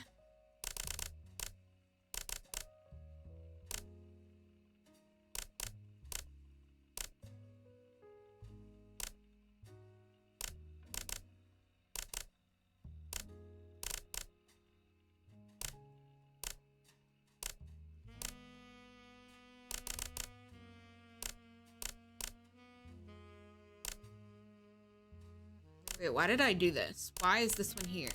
Why did I move that one there? Ah!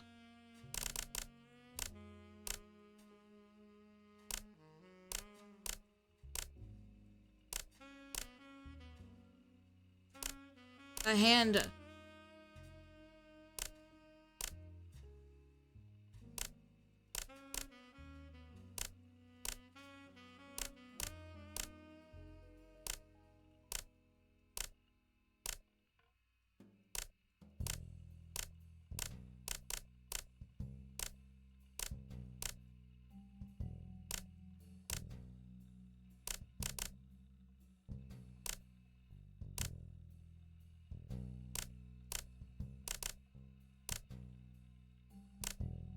I did the same shit again.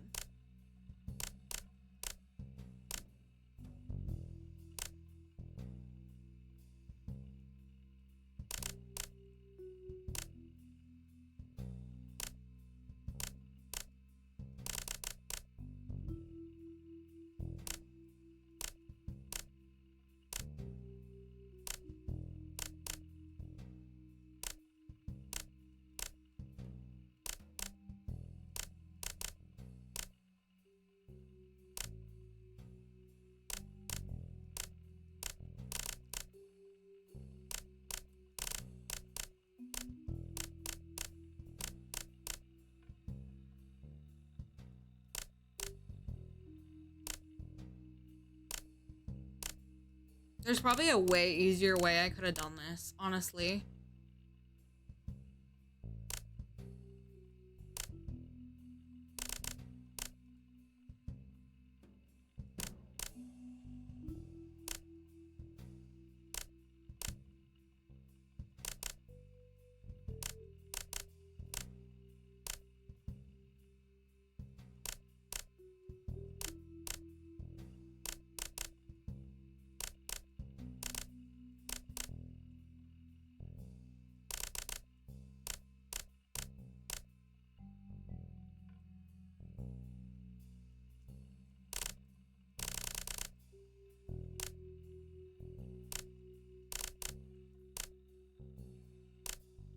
No, no, no, no, no. Uh-oh.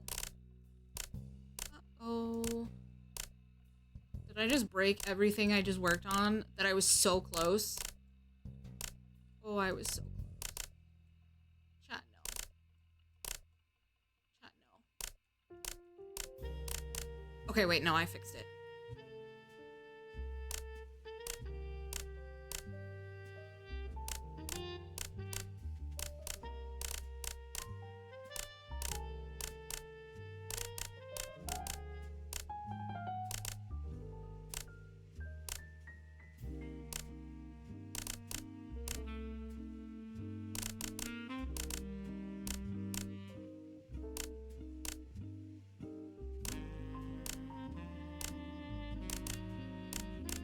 I just don't know how to get this one in place without breaking everything.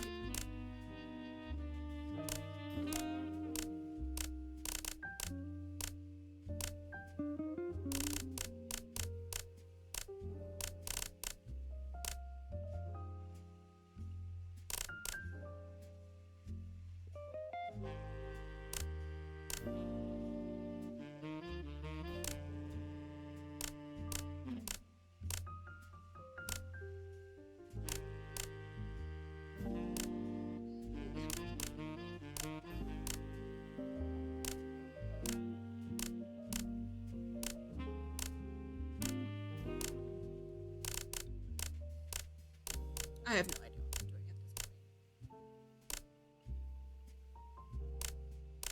Why is this so difficult?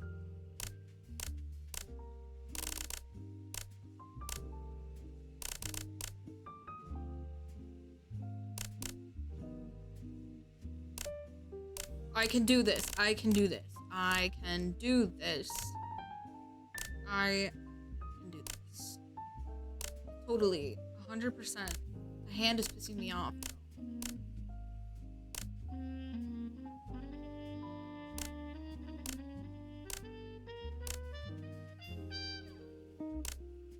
Is it like, supposed to be like this? Okay.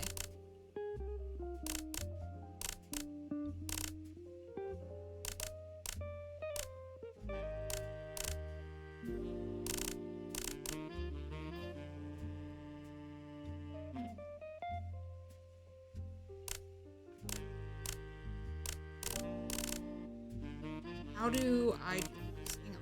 I had it before. Oh, it's because it's all in that shit. Wait.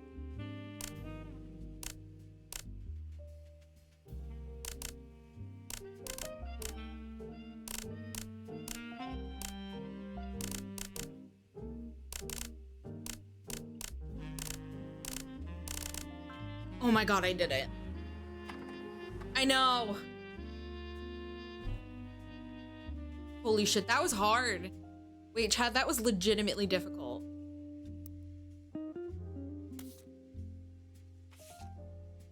This art piece was found on the portfolio of college student Chris Rafferty. It was referred to as Self-Portrait of Me and My Fiancée, Lulu.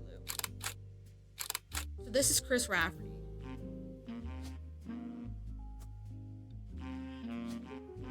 And this is Lulu. And Chris was what? An artist? Is that what we figured out?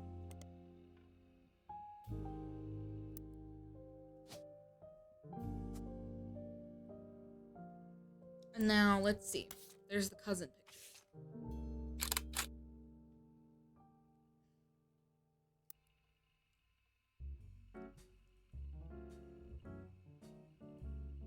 Davy swims for Yukon. Let's see. The swimmer one, this is Davy. Who the fuck is Davy? Davy's a swimmer.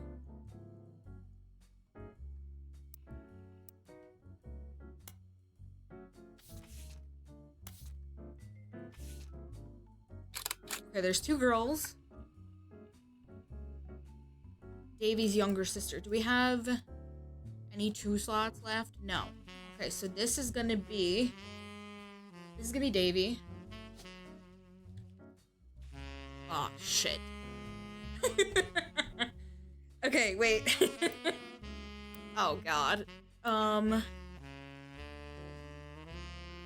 Bethany.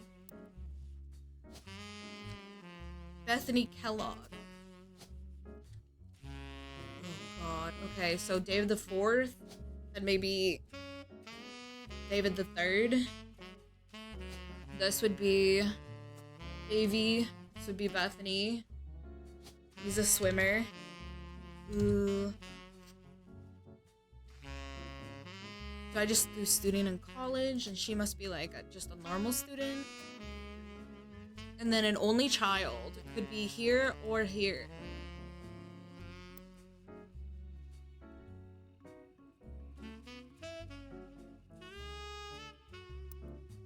Stephanie is an only child, but she's blonde, right?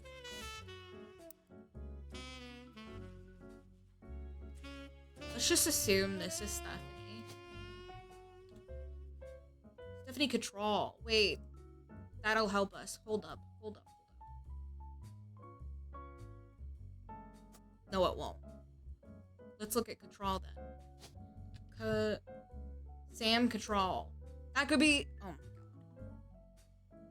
That could be a lady. That could be a man. That's evil. Oh my god, we're actually so close to being done. What do we got for male? So, that's the case. This would have to be November. So November, Roottrees. Oop, that's not what I meant to do. November Roottrees. Did I just break something somewhere? Uh-oh. Hopefully I didn't. We don't know much about November. But we know that she's a kid, I guess. So we could just do student K through 12.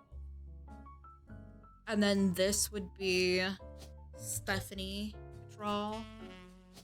And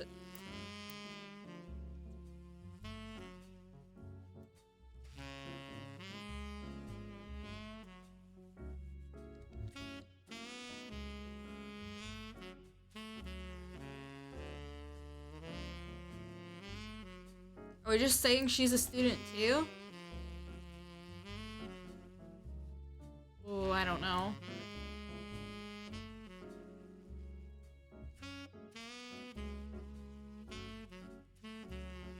This would have to be a male Roottrees too. Shit. Unless there's more Madsons.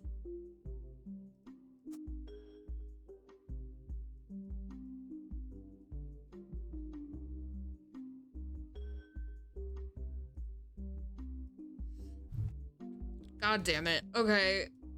I gotta, like, lock in now. This is definitely right. This is potentially right. We know...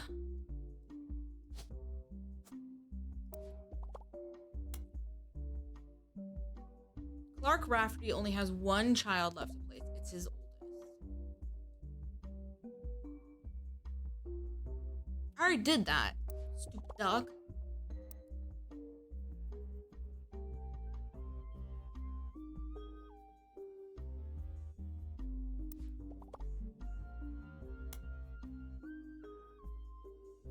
I already did that. Silly duck. Okay, let's just do this again. See if it goes away.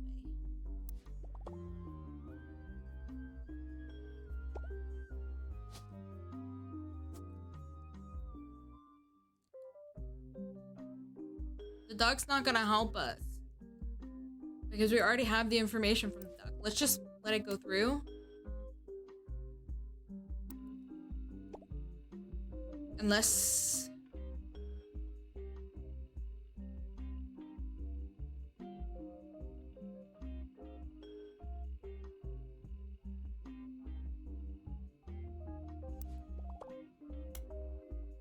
Oh, okay, so he's a student. He's not even a...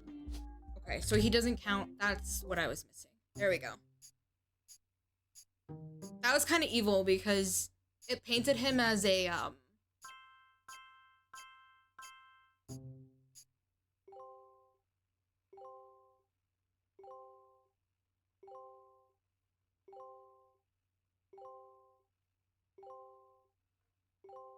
It hit a lot, actually.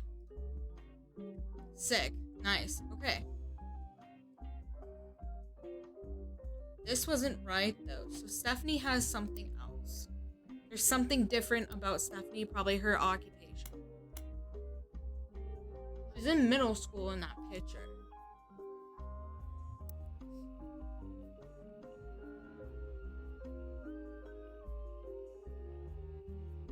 How does that not make sense? If she's in middle school, she's K through 12, right?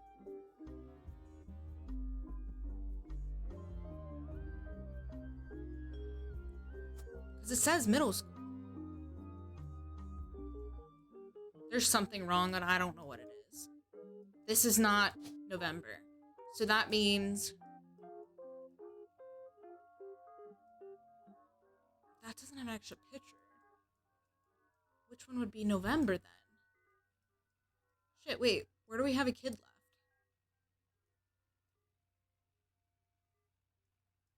Oh, I never filled this in. I'm assuming this is K through 12. This would be... Is there another Cattrall? Sam Cattrall?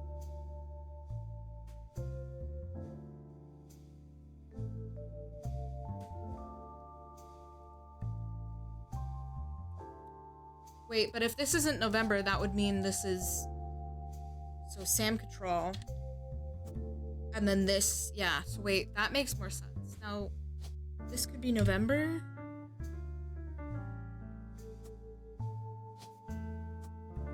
Maybe? What do we got for Roottrie names? Christina. Just completely assuming. What else do we have?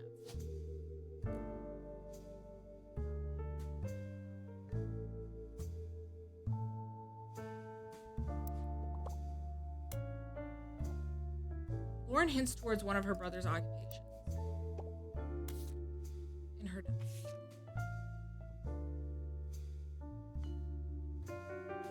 So which one would it be? It would have to be one of these.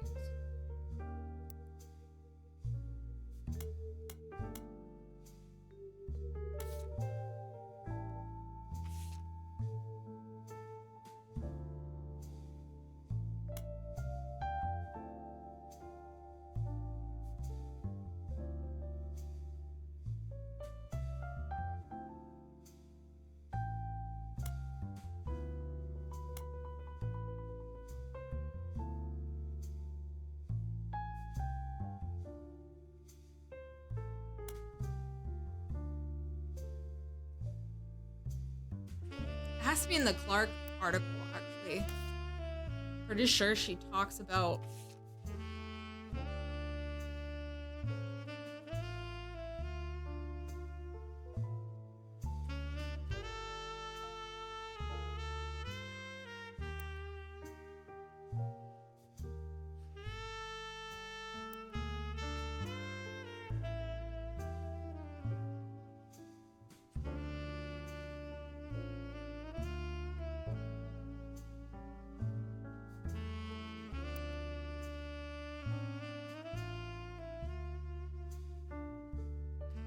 These names aren't right either. Unless this is what it is. This is definitely... Something's wrong here. Oh, my eyes twitching.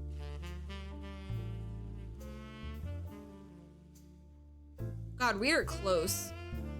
Chat, look how close we are to this. Wait, what did we say her name was? Stephanie. Stephanie.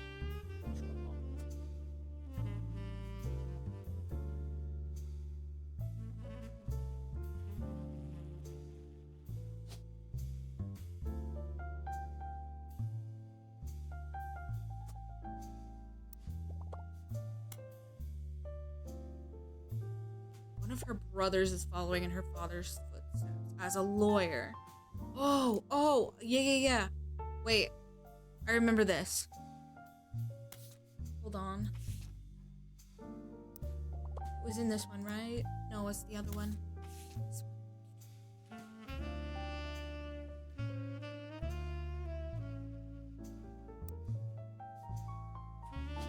one. Lawyer.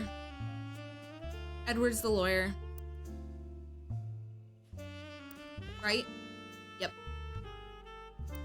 Okay. That still doesn't mean we know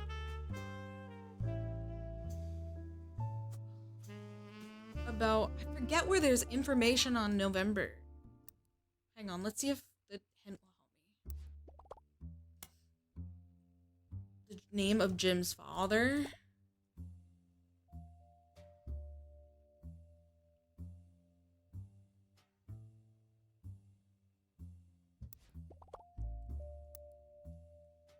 I know what that is. I just don't know his occupation. So let's go. This is Clark.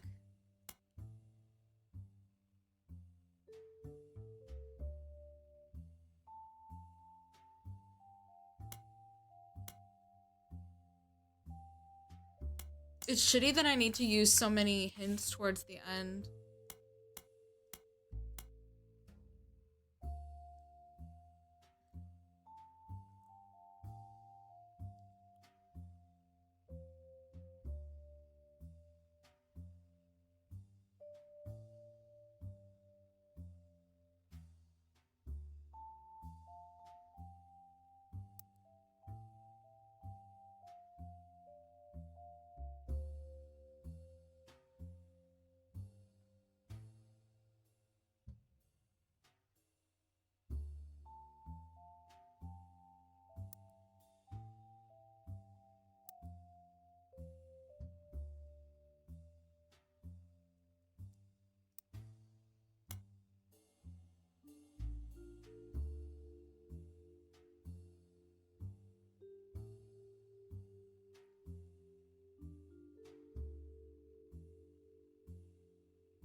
The name comes up and that's what I thought.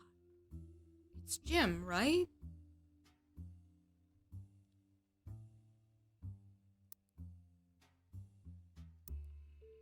I mean, it's Elias C. Roottrees.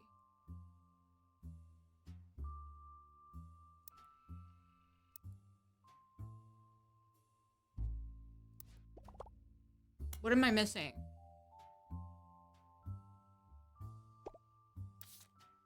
The next generation photo? Are they telling me I have the wrong...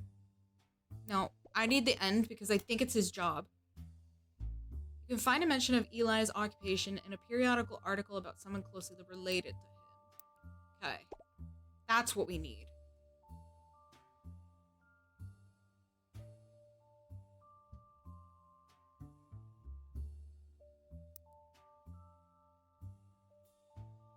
Wait.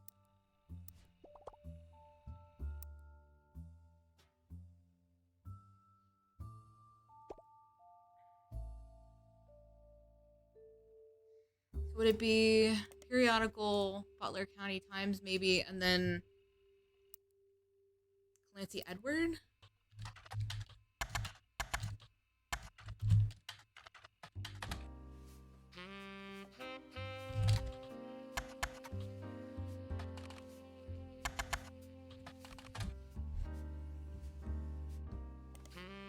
The Clance Trust was mentioned.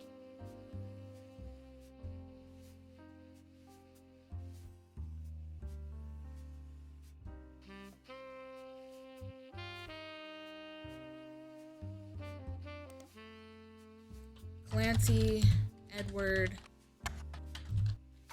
Roottrees.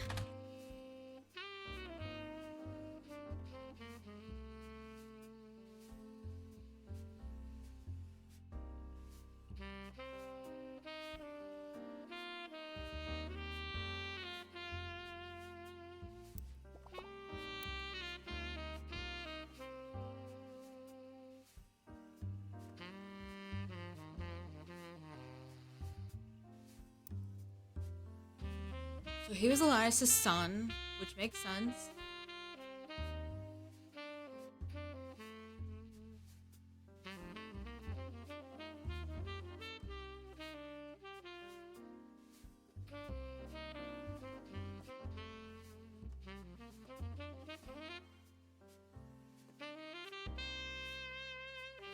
This is still weird to me why this isn't working, but we'll see.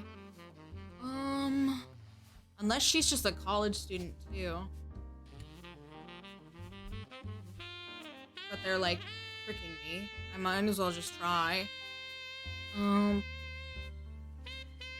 So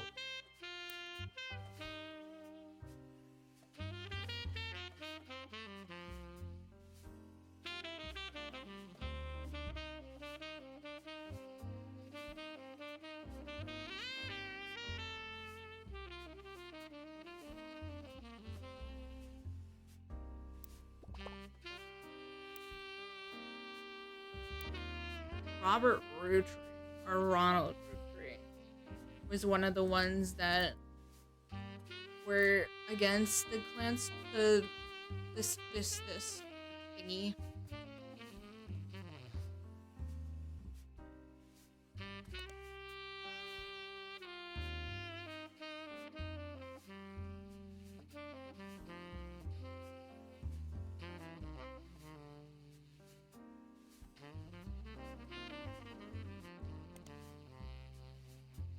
So it says a periodical article, so that's going to be in here. Oops. Someone closely related to him. Edward Roottrees, maybe? Edward Roottrees. Try that. No. Try this. No.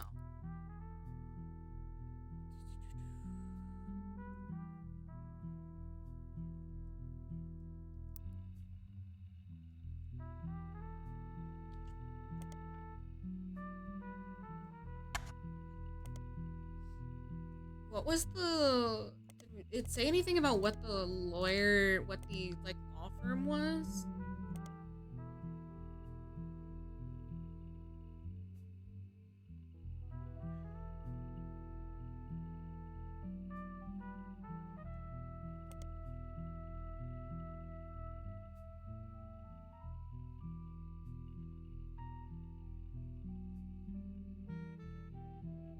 Dude, I'm getting so cold. It's so cold in my room. Oh, I want to finish this today. We're getting so close. But I need to figure out... So... It says a close family member, right?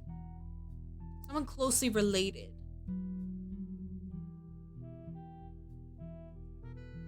So let's keep trying. So what was... It's Clancy Jr.? Clancy Jr. What about Lauren? Oops.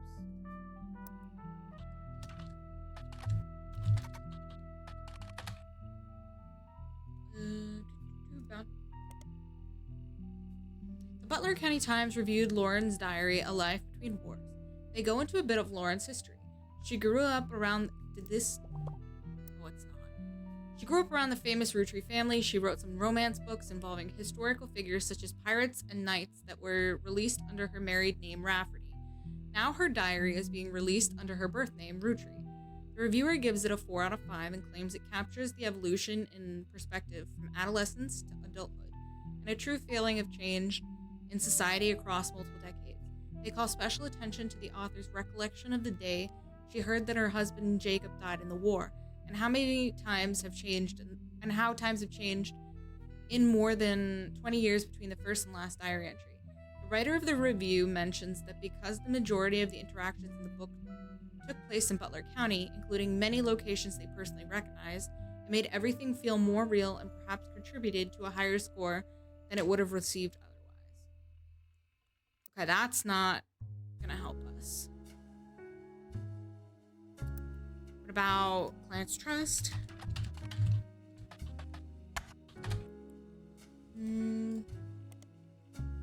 The Clarence Trust was...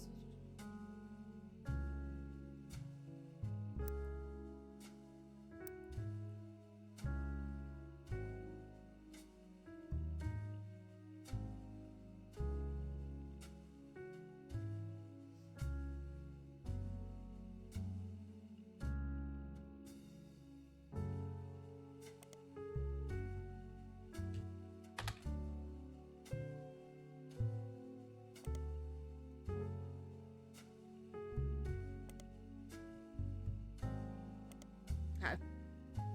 It has to be one of these two. Oh, man. Did it give me anything else? Oh, shit. Okay, that's what it was. Okay, that's fine. It kind of gave it to me, but that's fine. Jim Roottrees. I'm so stupid. I forgot that that was a thing she was talking about.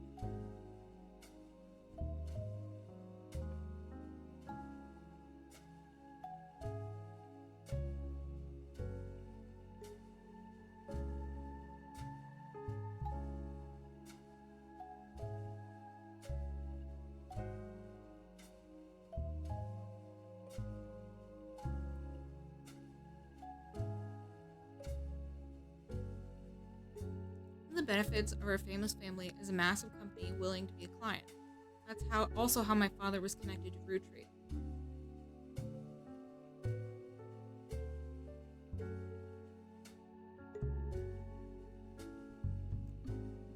So is he also just like in advertising? Is that what it's saying? No, that's not what it's saying. It's saying... One of the benefits of our famous family is a massive company willing to be a client. That's also how my father was connected to Roottrees. All of his old... Oh yeah, that is. Okay, that makes sense. He was in advertising.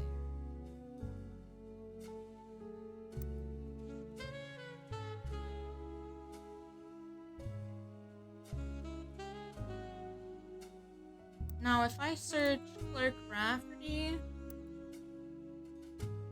his stupid...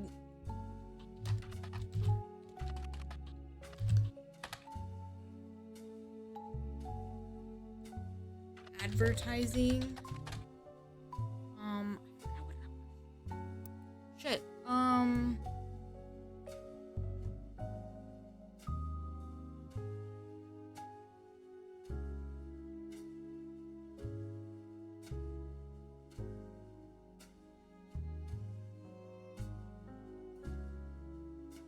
I can't believe we haven't figured out Miracle's wife's name yet. Ernest Madsen Jr.'s article in Business Watch mentions a curious business... Okay. In Business Watch. Ernest... Was it Ernest Madsen Jr.? In an article from 1982... An article from 1982 announces that an Ernest Madsen Jr. is taking over the day-to-day operations of Roottrees after the previous president died unexpectedly. Little is known about Ernest, but sources close to the family who have asked to remain anonymous have made it clear that he is more than qualified.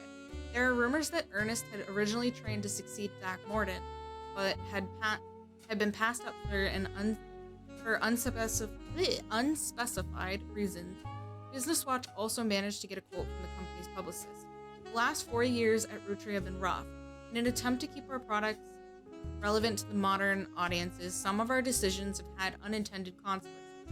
From the fancy flavors misstep to the batter-up bar, we've taken a bit of a tumble in the public eye. But Mr. Madsen is committed to getting back to basics. So Look over back at the Madsons. Ernest Jr. We already have that all set. So why is that relevant? Oh, we have to do that. Okay, see that? I was gonna do that, but I thought, so Fancy Flavors. Fancy Flavors was an addition to the 5-piece product line for less than a year in 1979. It was Guy Hudson's first and historically most cited move as president of Roottrees. In an attempt to cater more towards what he thought the average person wanted, Guy looked at his own wealth, which was often a source of envy for others, and decided to tap into the idea that if they add fancy flavors to 5 pieces, anyone could live like the wealthy. This philosophy led to a flavor in 5 pieces that was meant to mimic caviar. Ew! 5 pieces sold less that year than it had any other year, except in some foreign markets. It was very quickly announced that caviar was meant to be a limited flavor and would go back to normal as soon as possible.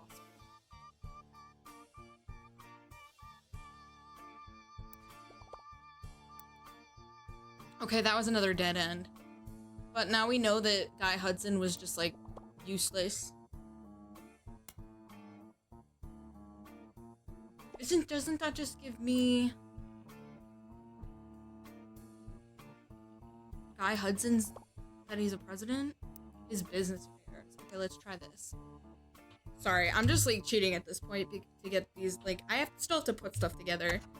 Guy Hudson... Jr.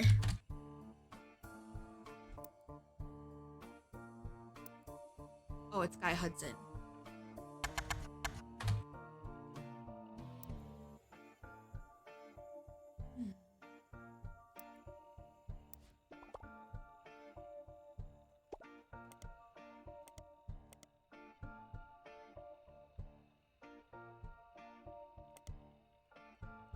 Fancy flavors, maybe? Guy Hudson. Butler County Times, maybe?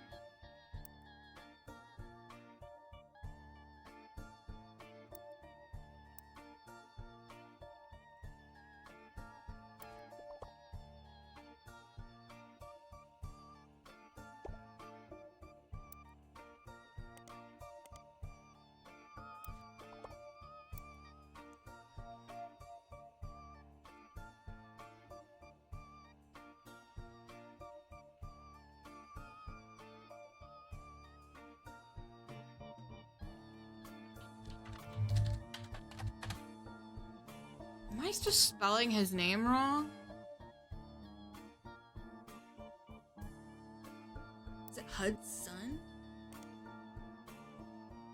Oh, I've been spelling his name wrong this whole time, like an idiot. I swore it was an E.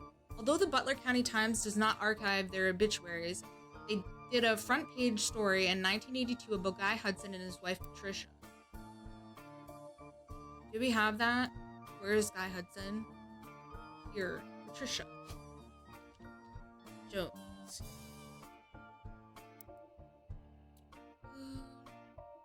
The story itself is surprisingly light on relevant details due to the recency of the accident. Police reported that the crash was caused by an unidentified driver who swerved in front of the Hudson's car, causing them to brake hard and veer off the interstate. Although Guy was a somewhat controversial president, foul play is not suspected. There were witnesses who reported that the vehicle which instigated the wreck was speeding, swerving between lanes and cutting off other drivers, as well as for at least 5 or 6 minutes before the tragic accident. One witness says, "It could have been any one of us who they eventually ran off the road." The aggressor fled after the accident. Police have few leads other than make and model. Guy had been president of the Roottrees company for only 4 years. Through an undoubtedly volatile period in the company's history, he and his wife have no children. That's perfect. We have that. Now let's try Business Watch. A small article from 1977, Guy Hudson along with his twin sister are no strangers to the public when it comes to Roottrees snacks. They both appeared in the company's advertisements as children during the Boys and Girls Agree era. Now Guy is taking over the Roottrees company at the end of the year. Who would have known that one of those two adorable redheads, Guy credits his mother and father, Angie and Christopher, had that, with providing his fiery due, arguing over everything but chocolate would grow up to take over the whole company. Guy's uncle and current president, Zachariah, has decided to take an early retirement to focus on traveling the world with his wife. Zach was quoted as saying, "Now that our daughters have started families of their own, Clara and I plan to reflect on a life well lived. Guy is new to the business world, but he's family. We at Roottrees have faith in his innovative ideas, and he's eager to share them with the world. We like to think that boys and girls agree that he's ready to succeed." Let's see. Boys and girls agree. Let's try that. But here we know Clara Lansing. That's Zachariah's wife.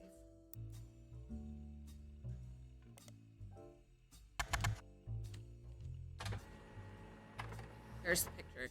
You find a site about successful ad campaigns. One of the ads listed is from the late 50s. Boys and Girls Agree. It is a series of television and magazine ads for Roottrees chocolate bars. The ad campaign is described as having the premise that boys and girls are often diametrically opposed, except when it comes to one thing. Both of them agree that Roottrees is their favorite. The first advertisement in the series was the most memorable due to the bright red hair of the boy and girl involved. One of the magazine advertisements has been added here. Cool. So, this would be Bonnie and Guy.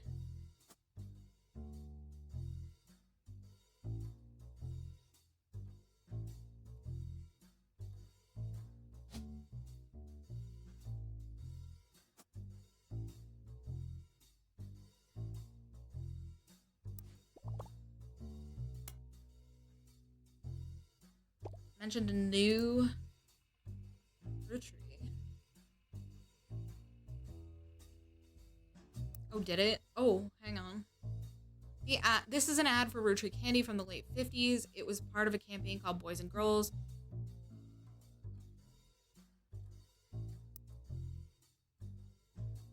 So, Bonnie Hudson. Let's try Bonnie Hudson.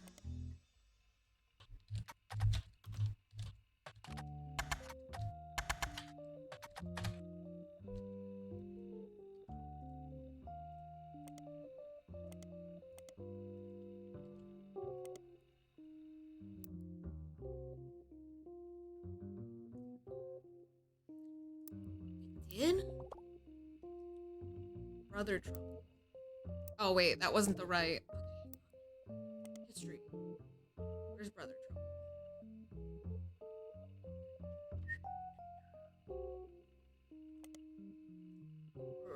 Hang on. Let's just do this again then. Brother Trouble.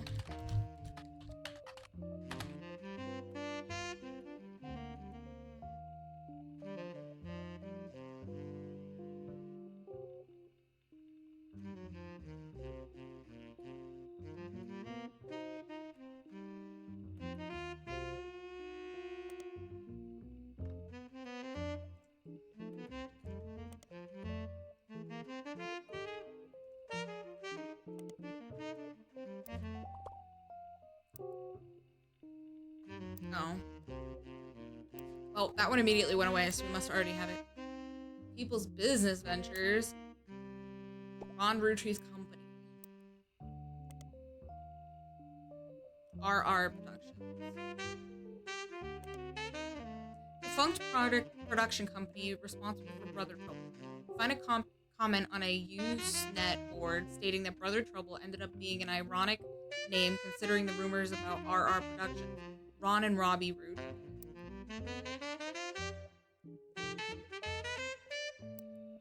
So they both had a production company? Is that a production?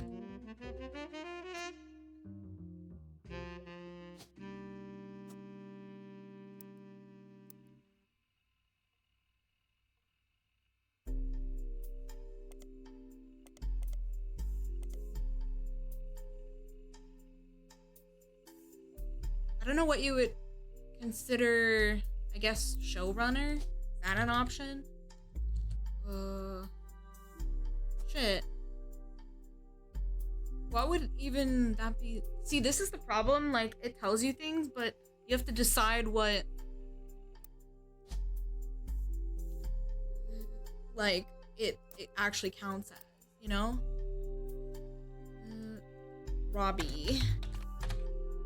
There's not much relevant information about Robbie Roottrees. In a common thread on a message board about television cliches, you find a thread called "Why Was Brother Trouble Canceled?" One user speculates, I think it's because the writing went really downhill in season 2. They actually had an episode where Roxy was addicted to sniffing markers. Another person replied, maybe it's due to the rumor about Robbie Roottrees in Silver Screen magazine. There's a link to some kind of article, but it appears to be dead. Silver Screen magazine. Silver Screen magazine. And then, what was it? Was it Robbie or Ronald?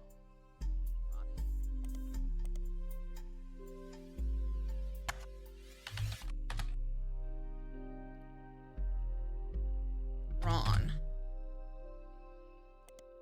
Silver Screen magazine. Yes.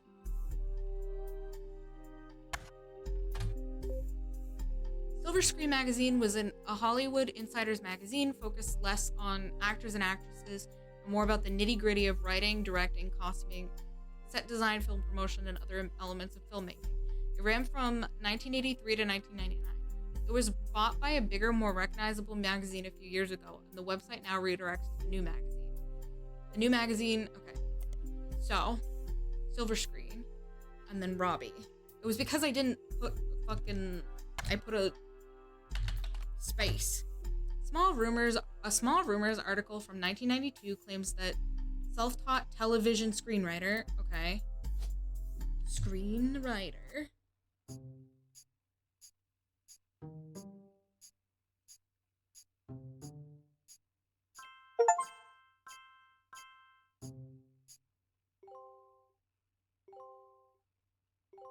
this was a complete guess. Dude, we're like almost done. This was still not right. For this, we should probably try as college.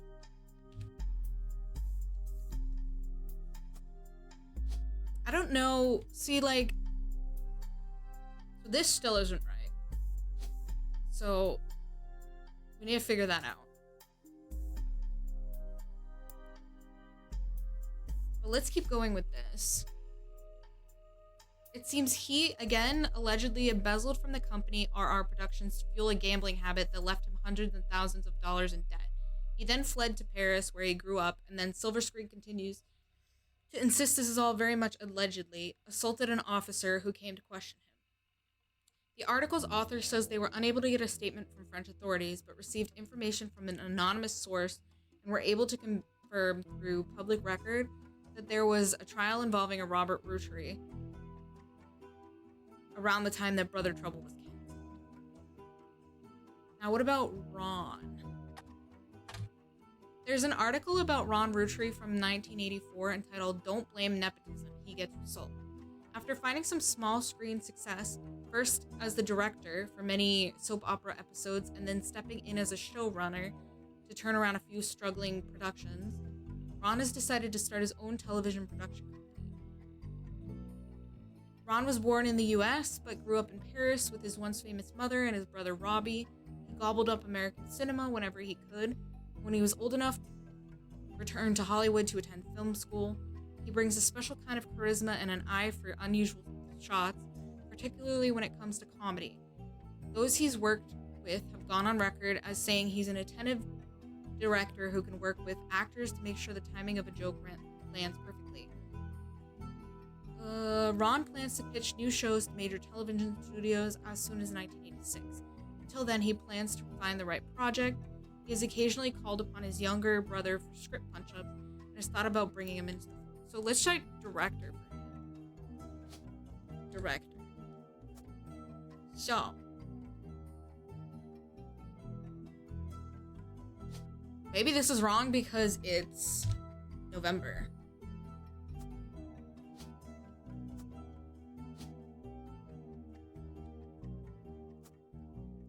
And this is Stephanie Control or whatever it is.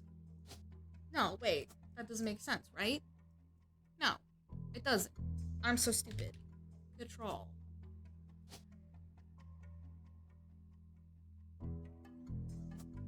November has to be somewhere else.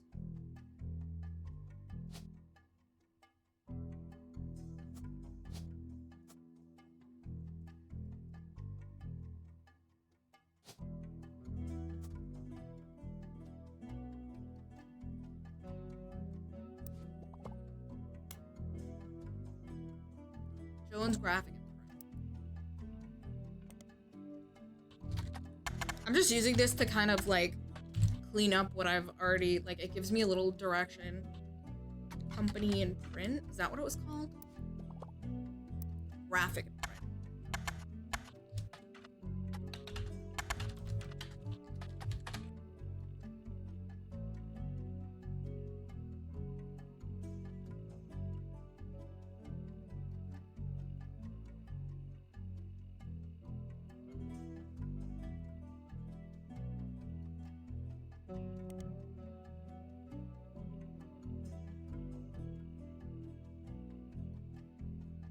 November Studios. Ha! Local dance. They advertise lessons for ballet. There's hardly any other information. So if this has to be November here, maybe it's because she's a dance teacher.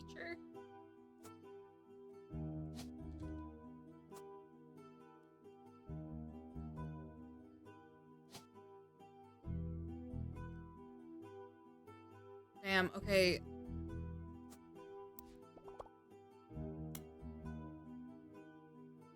Let's try this in here.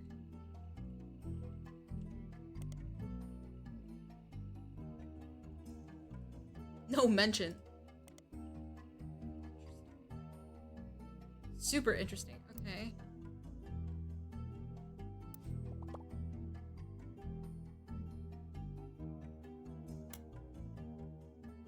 See, this I thought I already did. So it's good that this tells me.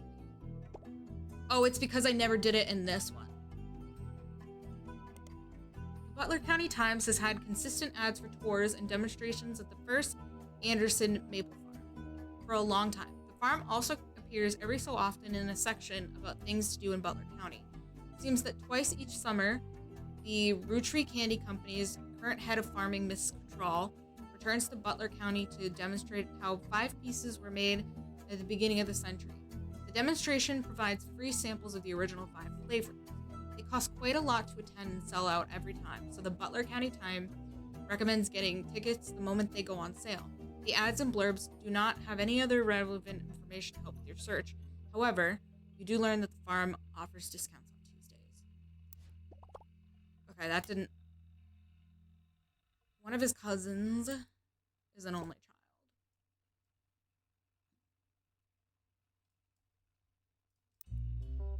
Let's see.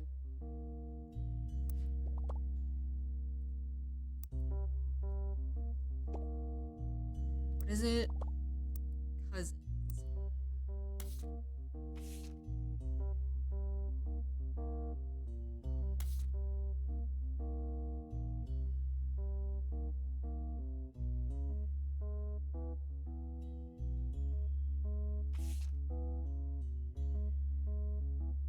Where did cousins? Here we go.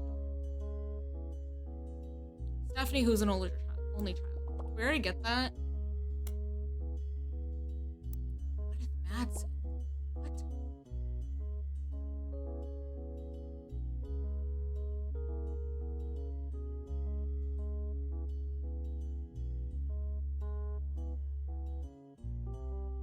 Wait, no. I had that right. Duh.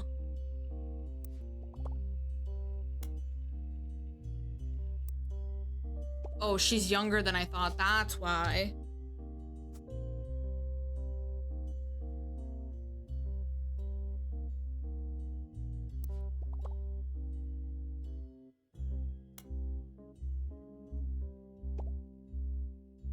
There's no way I don't have that all set. Why is it not working? I have all this information.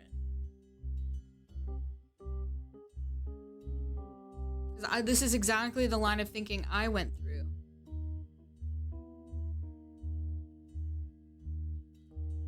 Well, wait. We'll just have to keep going.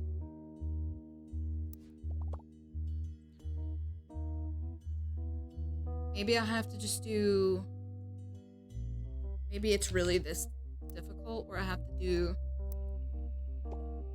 this and this.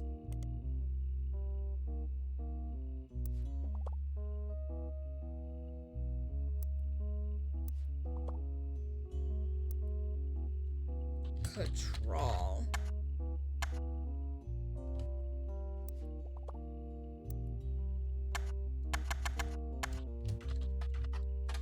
How do you spell it? There's 2 T's. 2 T's, 2 L's? Is that what it is?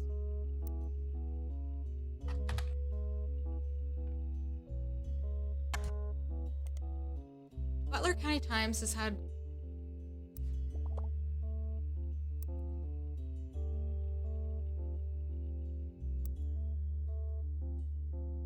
This is so silly.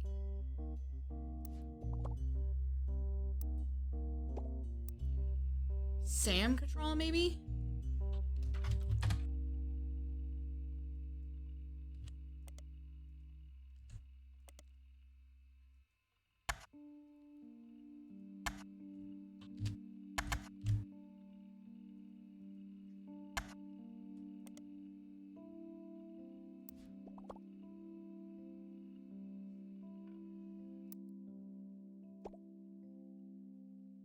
This is the only part we're missing. I don't know why it's not considering it.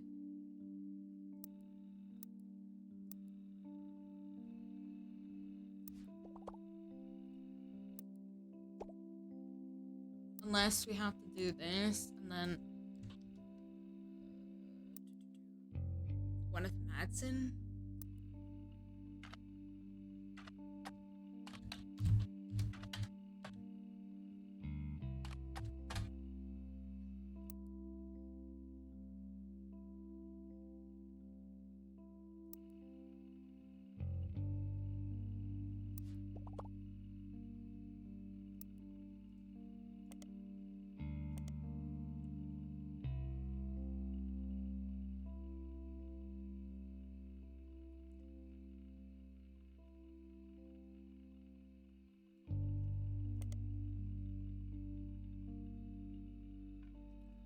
This help?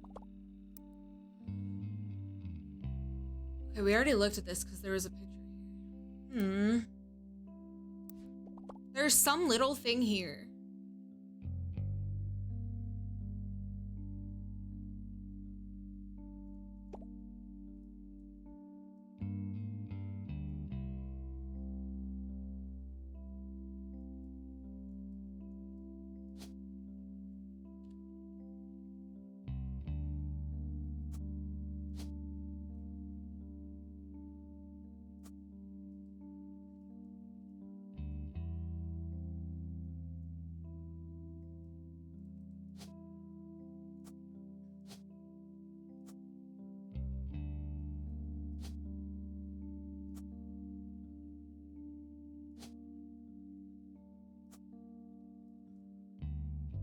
I'm just guessing. No. Okay, none of that worked. So what is going on here? What?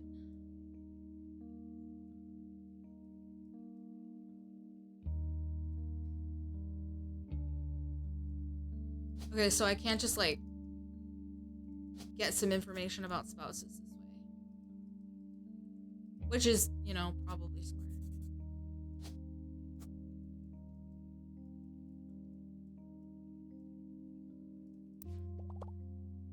Maybe I just have to like put Stephanie Control back in here.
Dude, I don't know.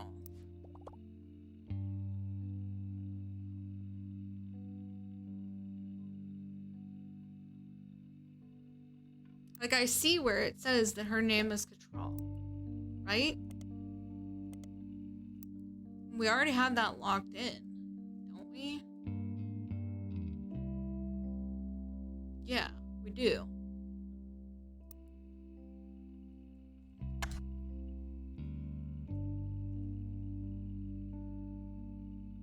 About Control?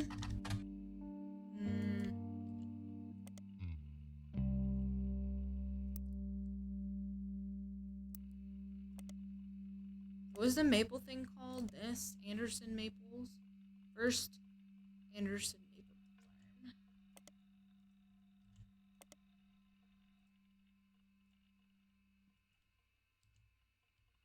Oh, it didn't work. Shit. Why did that not work?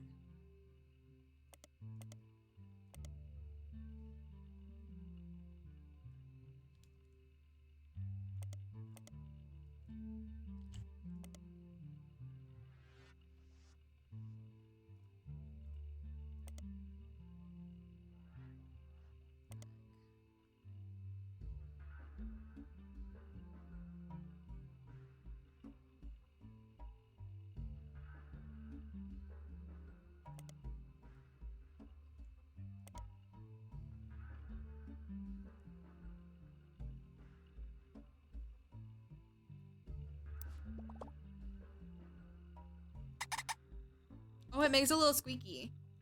Cute. Dude, I don't know. I can't just like... Ugh.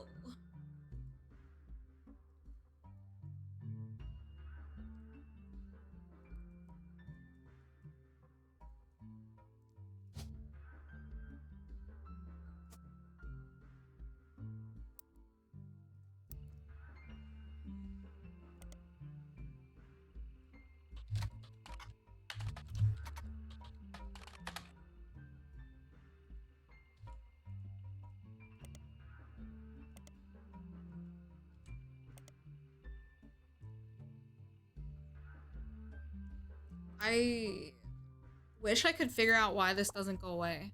Unless there's no more clues.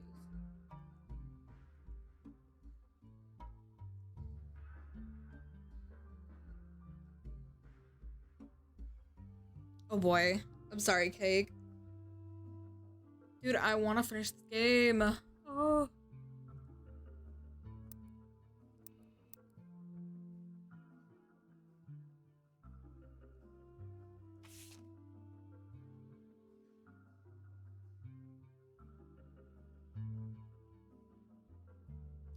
Bethany's yearbook photo. She has to be a student K through 12. I don't understand why that didn't work. Pumpkin maple sounds so good. So good.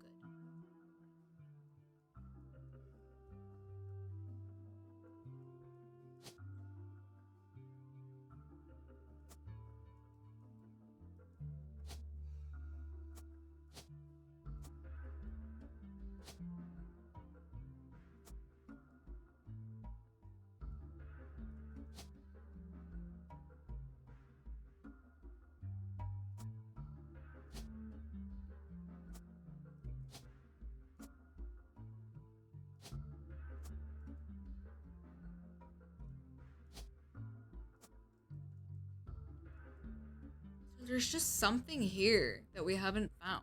And I don't know what it is.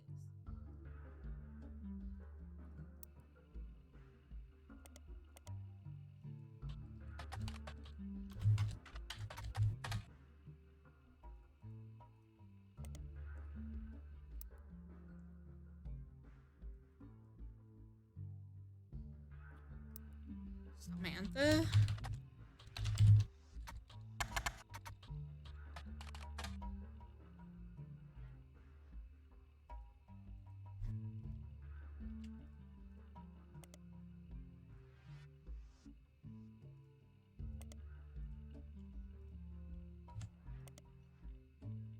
Dude. Ugh.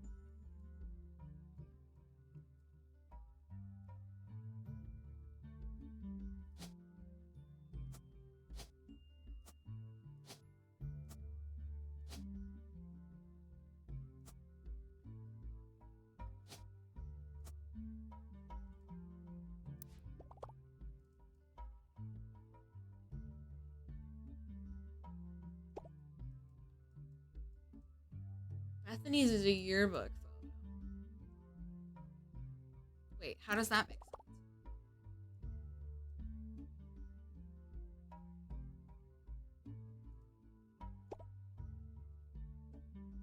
So they both would be student K through 12. So I've been right. So what is not right? I don't understand what's wrong with the Stephanie.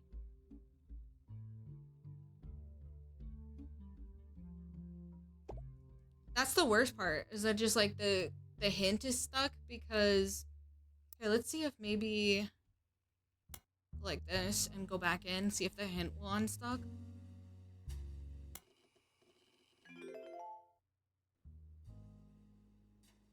Because I'm pretty sure I have that whole thing right. Oh, it's the same hint. Fuck.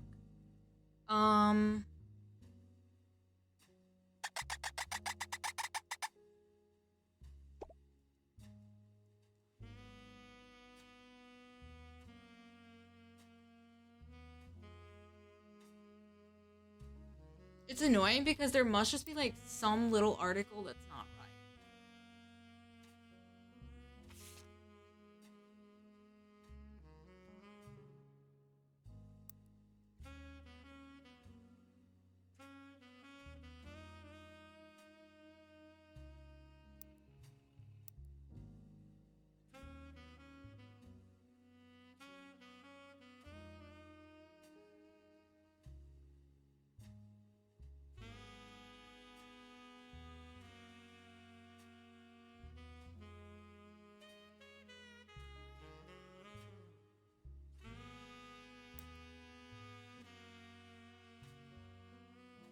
Brothers, everybody from here is all locked.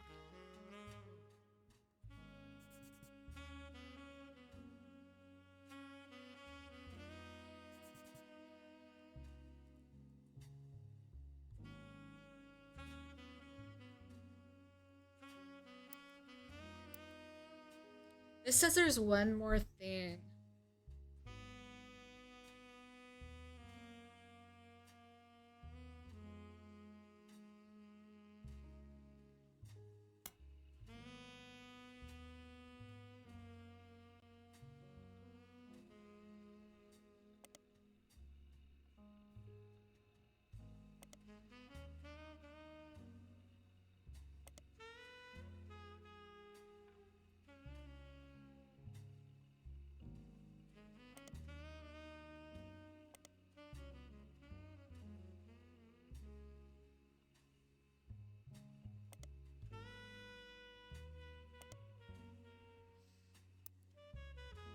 This is the only thing we have any more information. Is this? And the other thing.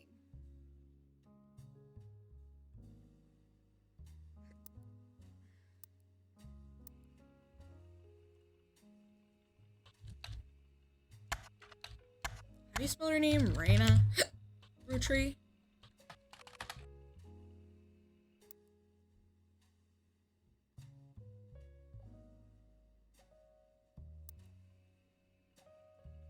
I hate these names. Okay. Rhayna.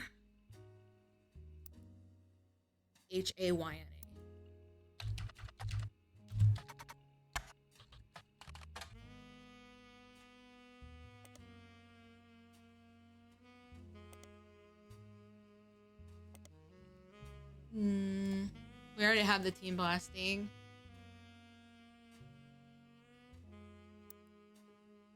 Not that I thought that was the, like, way of doing it.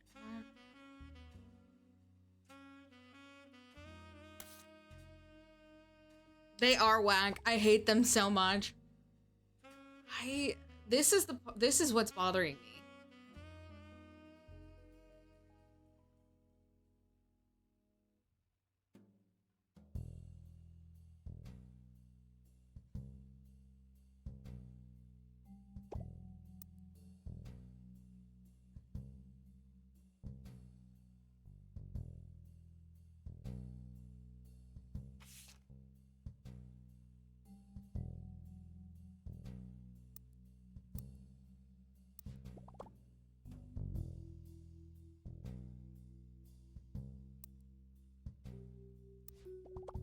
Wait. Let's see.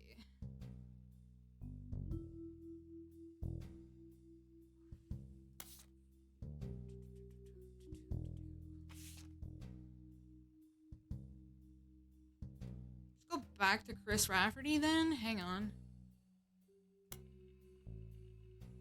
How did we get to him?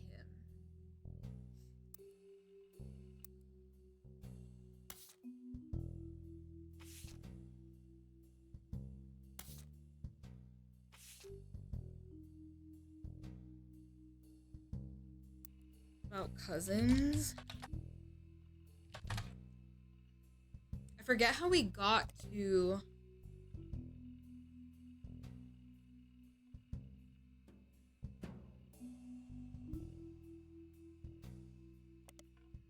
There we go.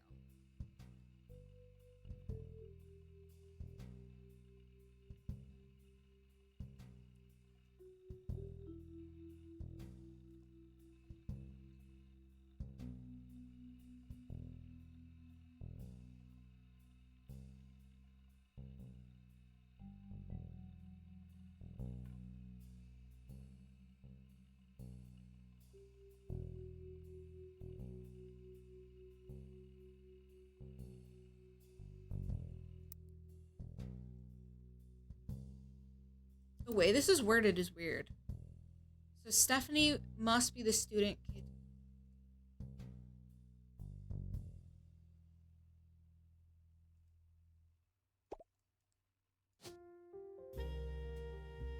So, is this what it's saying? Is this what it's trying to say? God, I hate this game. Dude, okay,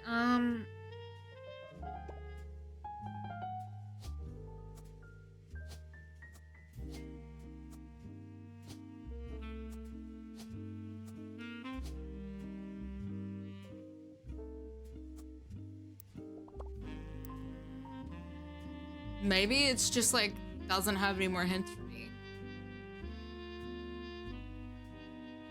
Which is kind of fucked.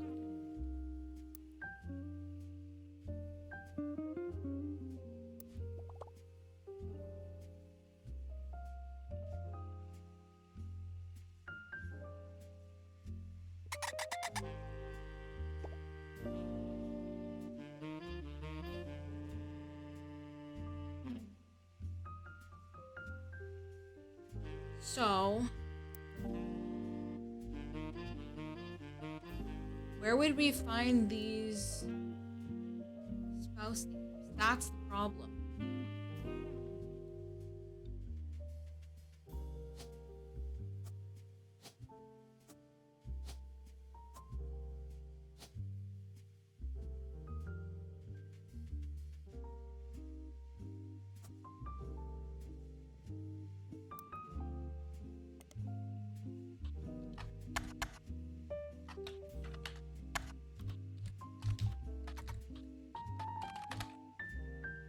So, Elias took over advertising, right? Or was it that Clark went advertising because of Elias? So...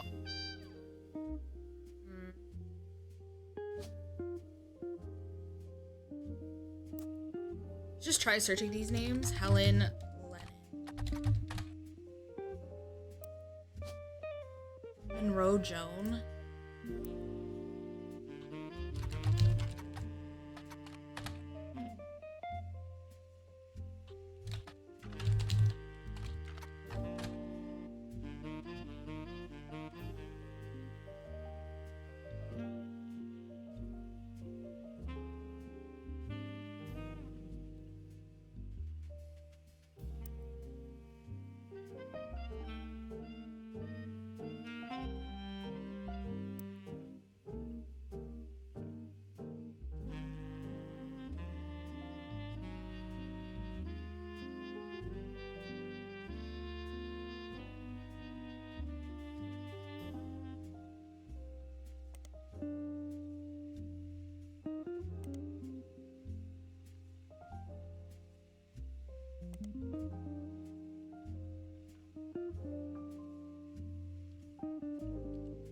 Miracle Network.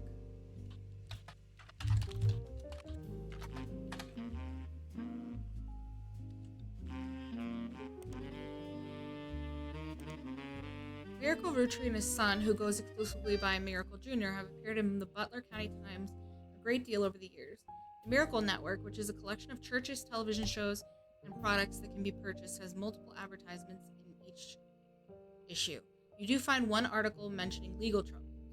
Unfortunately, it's a throwaway line in an article about a tour they plan to take across the United States called 3 Generations of Miracles. The author speculates they're going on tour to leave their legal troubles behind. Because of all the advertisements, try this.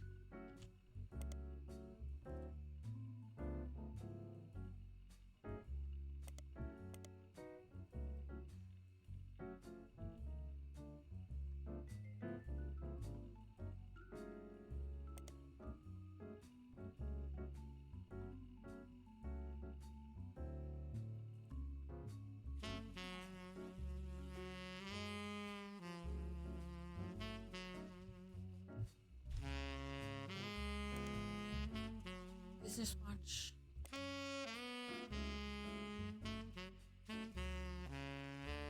There has to be something.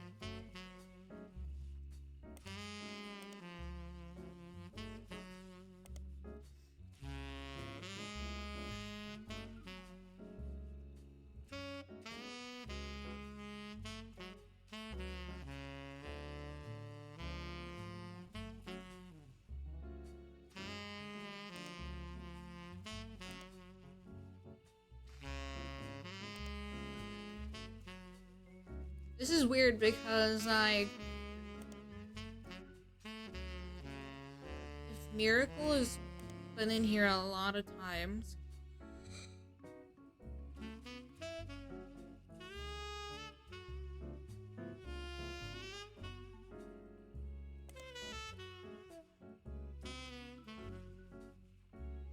how are we supposed to find his wife's name?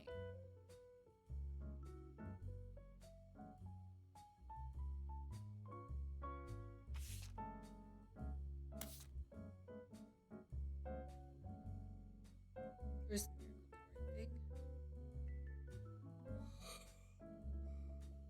thing? 3 Generations of Miracle.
Oh, I'm so stupid. Hang on.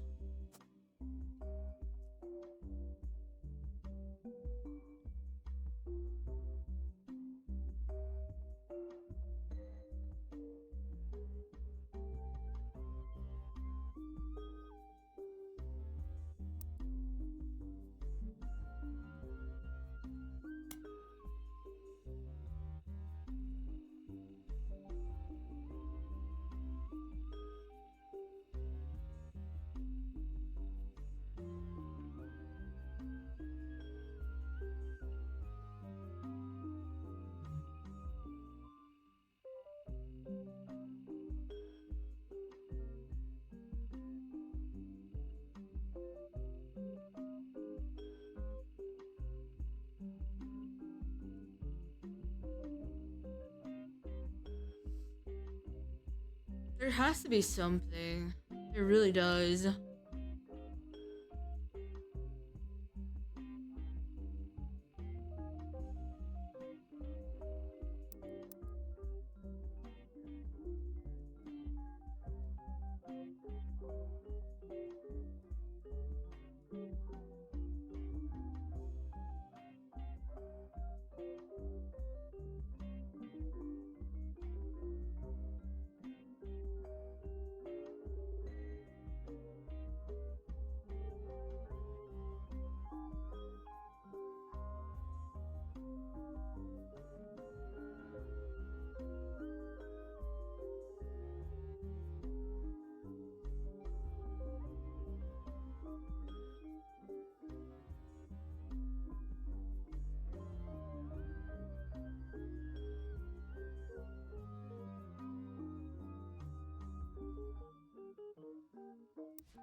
I'm so locked in right now. Okay, so we know Miracle the Third, his wife was Nicole. So Joan or Helen has to be the normal Miracles. Or April, I guess. Or Unknown, I guess. But that doesn't seem right.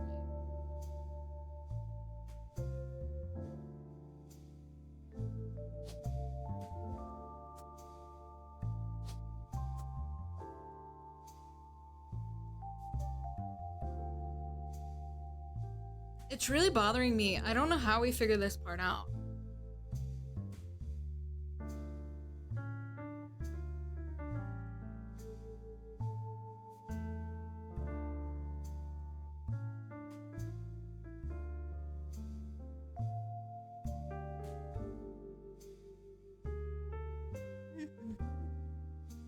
I have to be able to figure this out. So...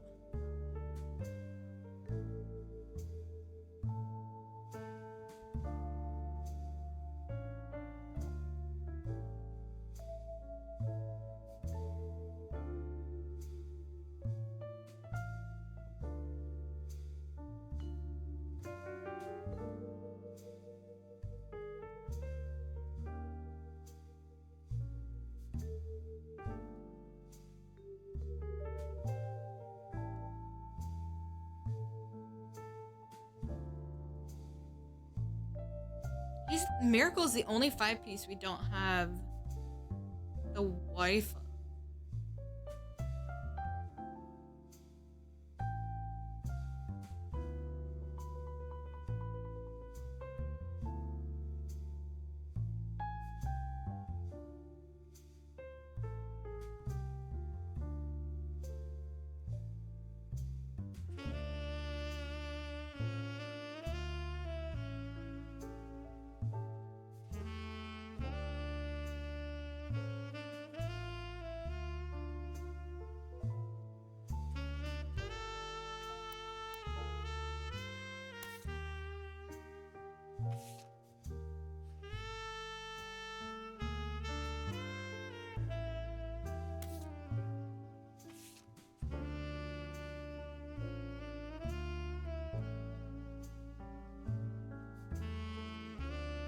Oh my god, chat.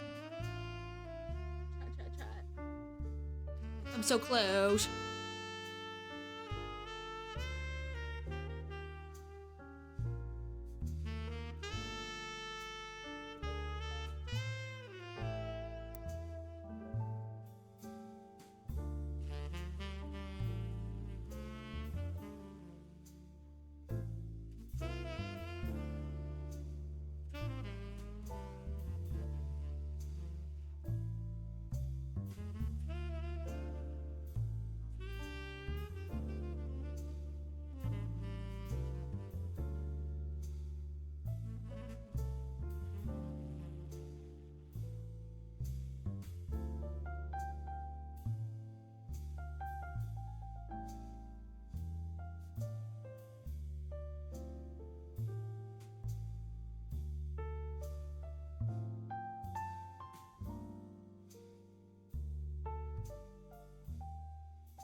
This is the toughest part. Is figuring out all the spouses.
I feel like this would have to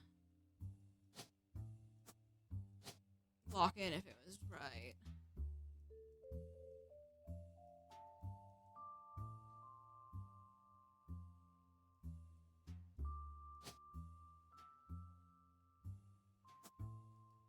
I'm just kind of guessing at this point because these are broken.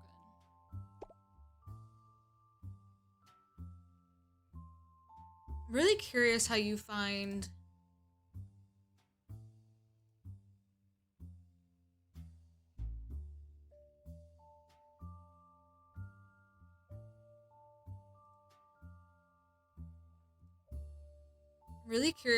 Miracle's wife's name.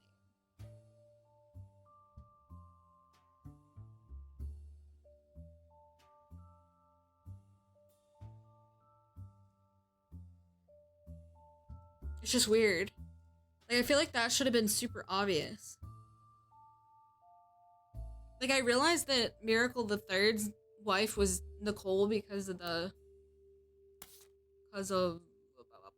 wherever it is. This only has one more thing, though. I'm all over the place right now, hang on.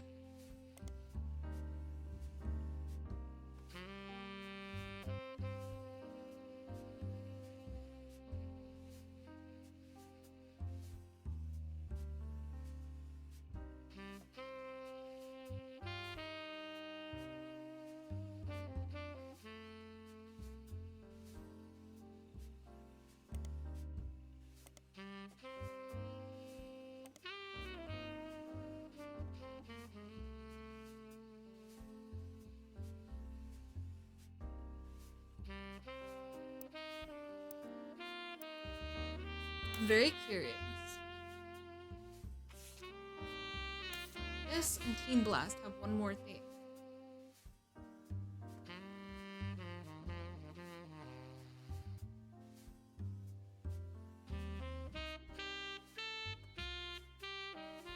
Did we do Tommy Mark Sheridan and Teen Blast?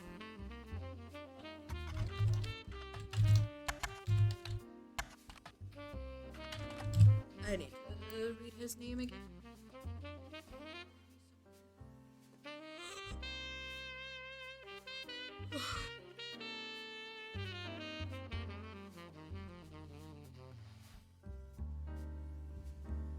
I don't even remember where he is.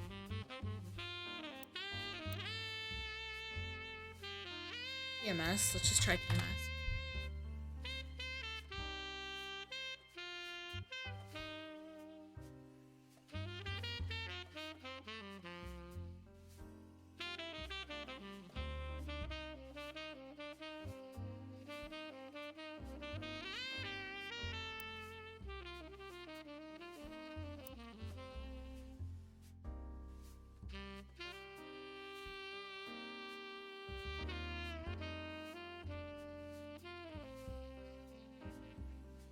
This one really confuses me though. But I guess if it's from her yearbook, we can maybe assume that she's in college now. That's what it wants. Everything has to be perfect though now because it's not gonna go through anymore.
Ugh.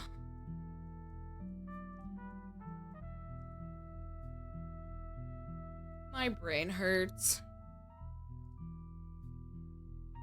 I'm like sitting here thinking and just like trying to think of like ways that I can look things up.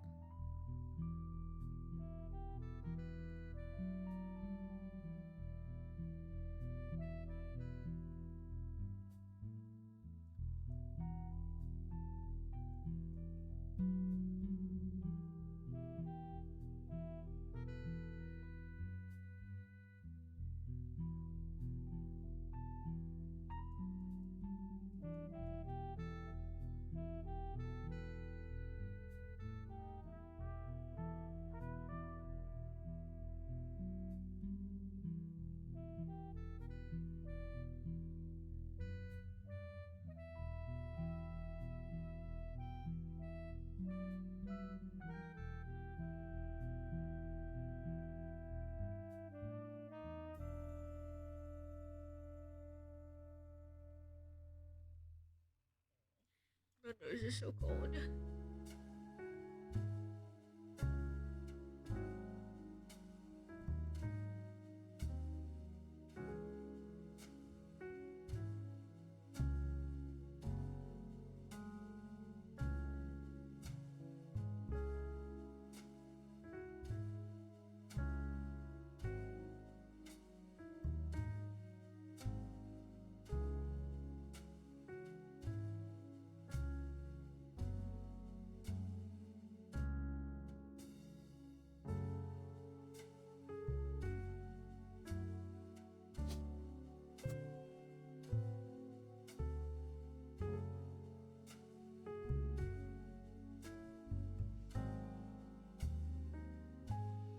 Okay.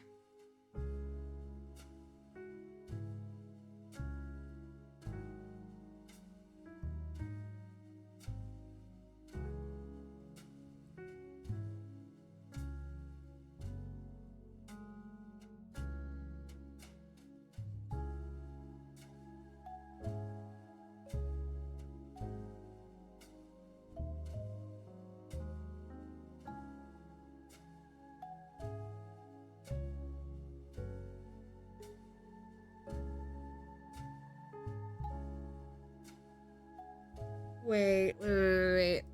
I remember something.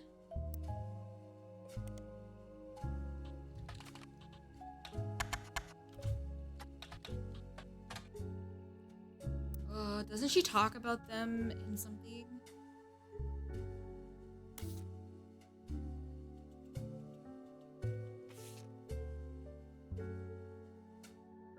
I swear she talks about...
I know, we are. I'm looking at hints that are supposed to come up on a guide because I can't get hints anymore.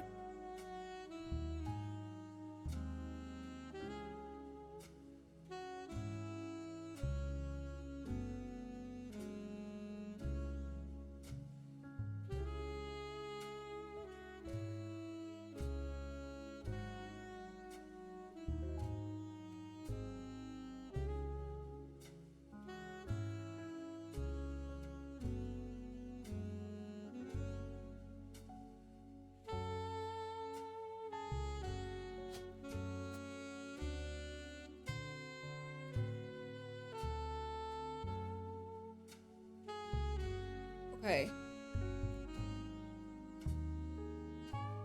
Now, this is...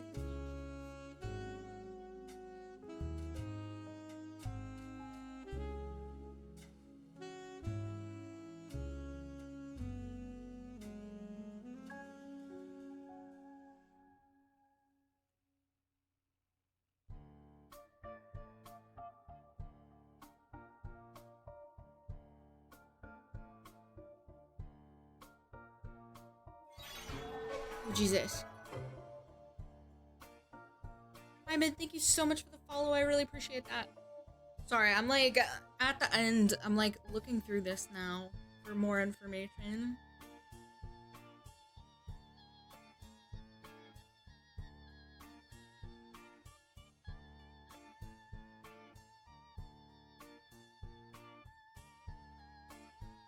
Oh, wait. I'm so stupid. I'm so dumb. I see what it is. Oh my god.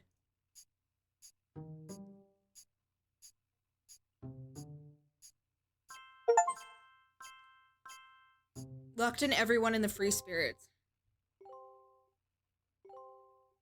There was like a little hint thing that was like, it explained why that thing wasn't working for me. To my genealogy genie. If you're reading this, it means you've locked in 49 blood relatives. Congratulations. I knew you could do it. There are 2 more entries on the family tree I'd like you to consider. These last 2 are optional.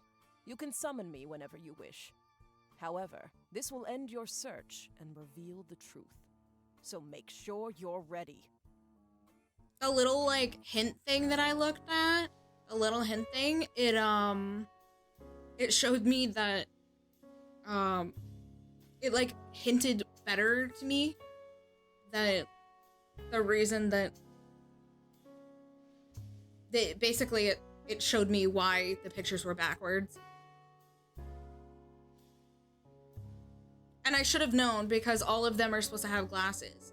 That's where it was. That was what the hint was. It was to focus on the glasses. Who is EC?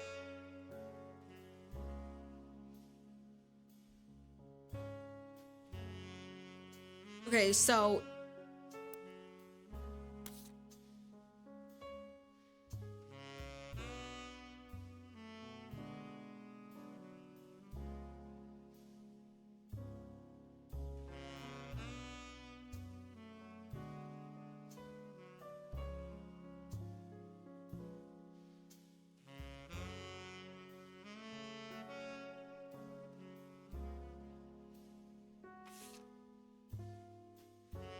he's a guy.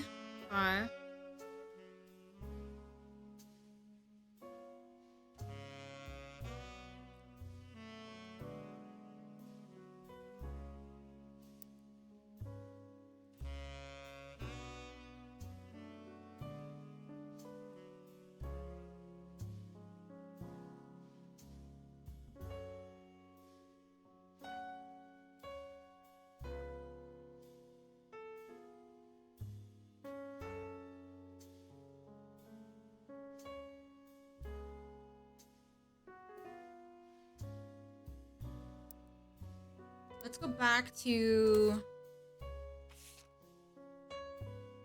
Sam. Because now EC is... Okay, so... EC and John. So I'm assuming... John, maybe?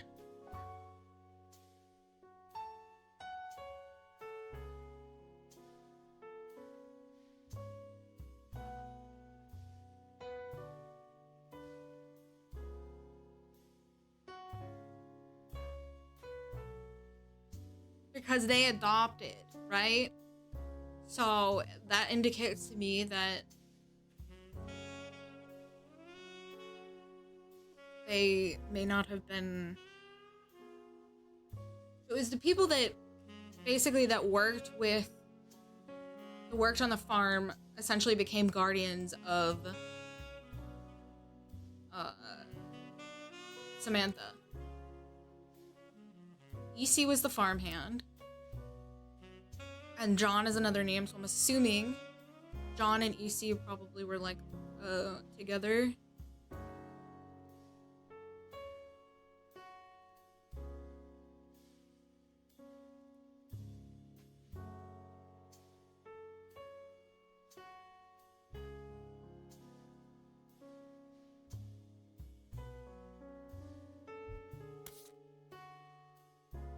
Where's the other one? She talks about like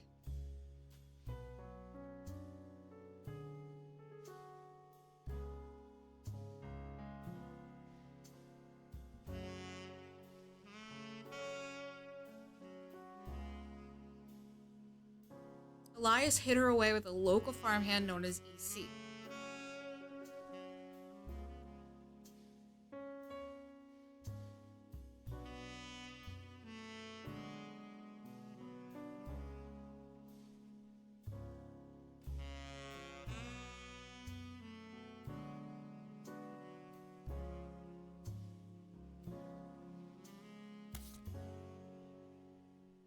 So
Oh my god. Okay, wait. I see.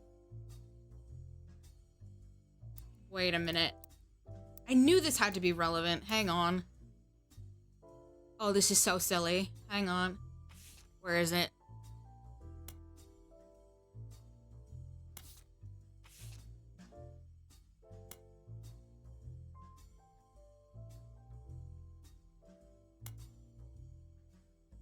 Oh my god, that's so silly.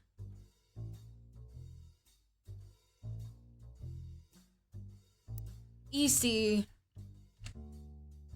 is Edward Clancy Roottrees.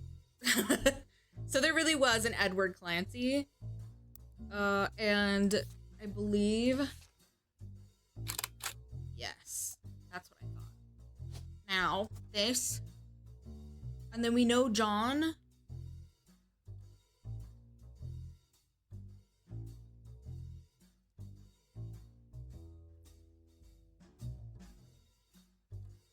Because John was the roommate, quote unquote, right?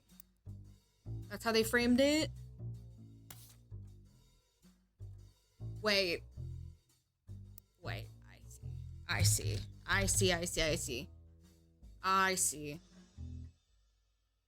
Because they talked about Clancy Edward having a quote unquote roommate called Mr. Miller. And then they talked, I see.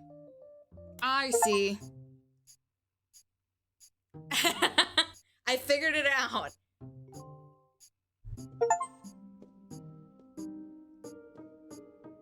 That took a few seconds, but it actually makes a lot of sense. Okay, here we go.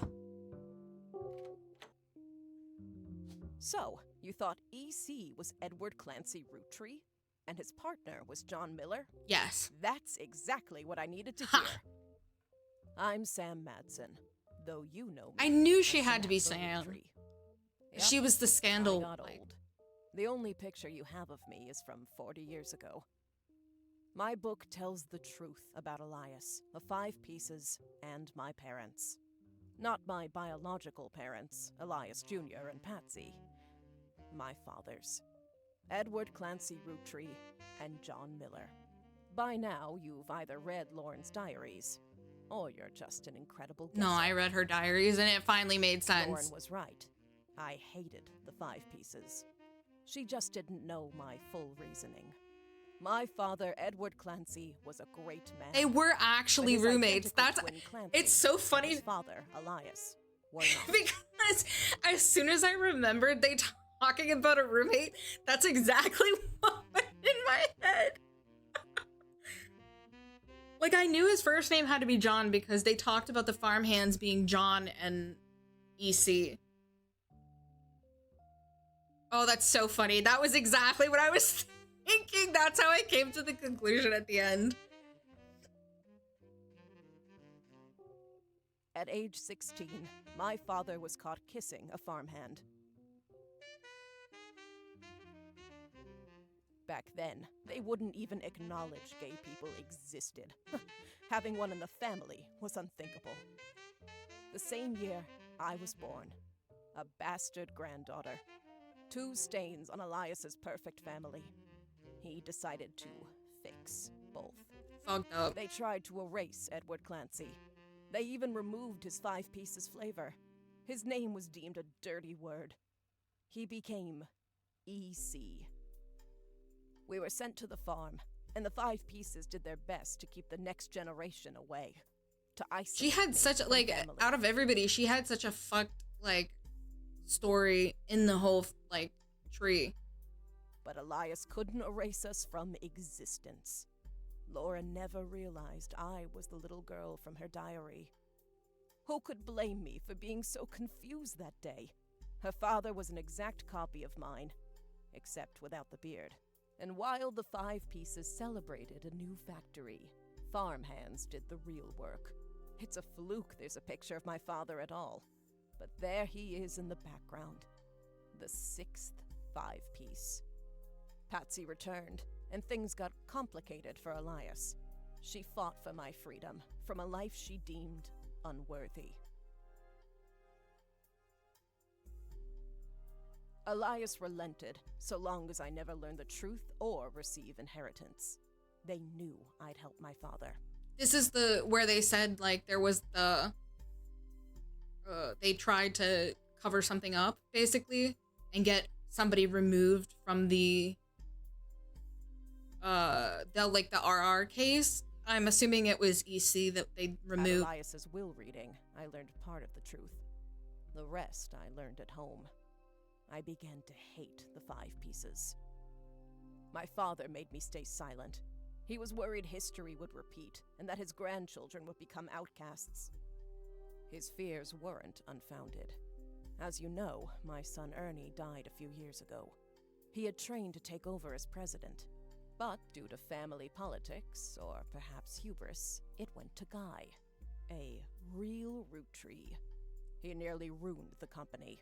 When Ernie took over, he saved the operation. Over 13 years, he made the family billions. Ernie earned about $36. Oh my god, $36? That's so much. They got by on Debbie's salary, but when he fell ill, he couldn't pay his medical bills.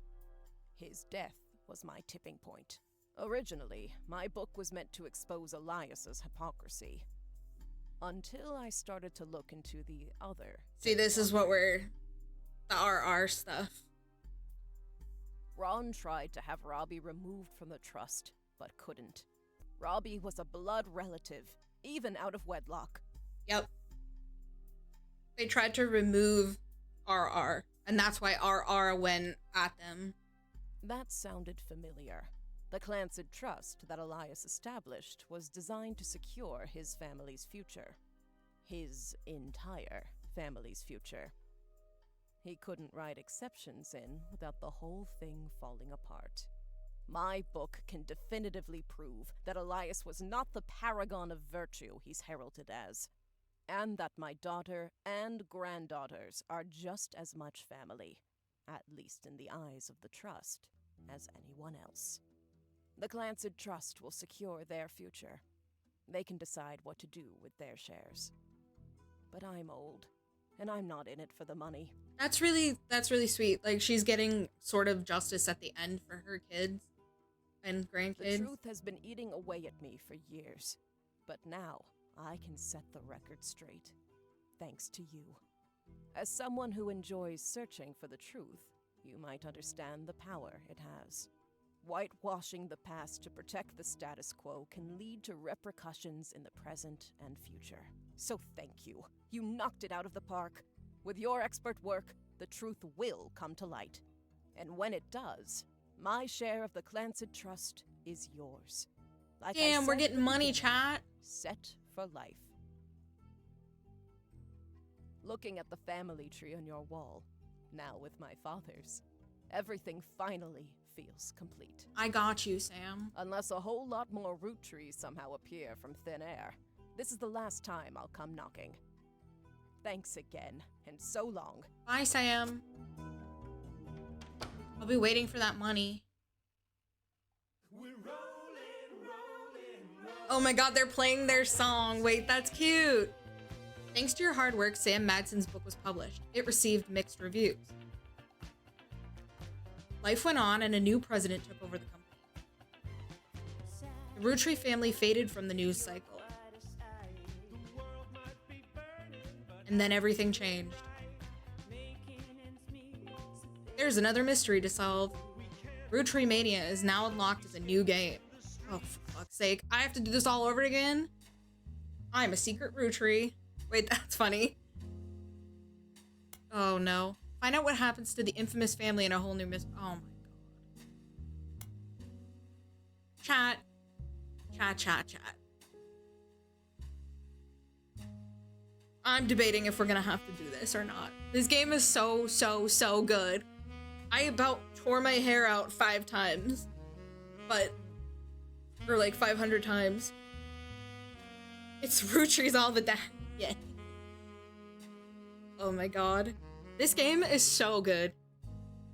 It's a really hard game to follow if you're not like paying attention to every little thing. Like even Cass at some point just was like, I'm gonna see what happens. I can't keep up. unless you're like sitting there paying attention to every little bit of like evidence, it's hard to follow it. I did my best to like explain what I was doing when I was putting stuff down, like where I was getting it from. But the big TLDR is, if you didn't understand it, Sam, who ended up being like the person who wanted us to do, hang on, let me use this. Explain this. At least explain the ending. So, right here, Elias Jr. and his wife, Patricia. They weren't married. And they had a kid in secrecy, and that was Sam. And in order to cover up what happened, Elias basically sent Sam off to work as a farmer, and she met Clancy Edward Roottrees, which became her father. He was another farmhand.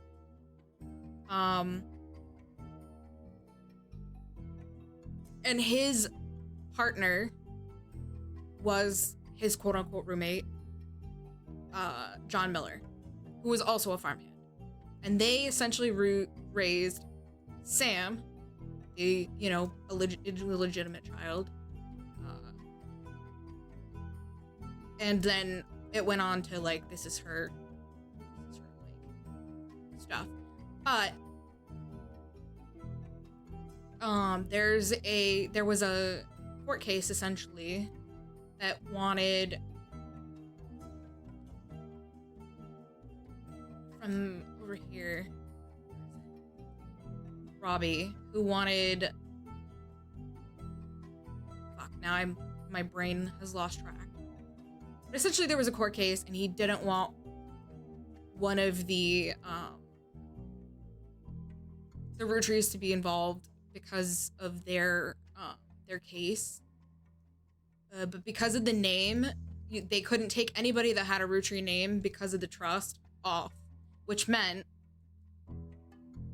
because we figured all this out, Sam and her entire line from her father, because he was a Roottree, all the way down to here, they all are getting money. And that's because we figured out essentially how this all worked. So she got a bunch of money. She's helping her daughter, her daughter's daughter, her son, even though I think he's the one that passed away. Yeah, he passed away. But the kid and Debbie, which was his wife, they all get money. So they are all set for life, basically. That's the long and short of it. There's a couple of things I missed because I should have just gone over it while she was explaining it. But yeah. Anyways.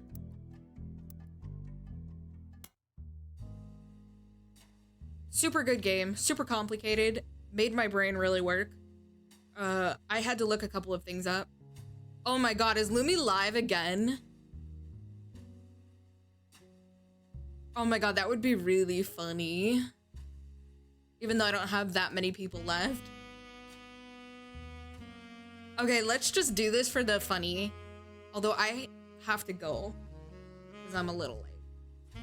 And my throat is but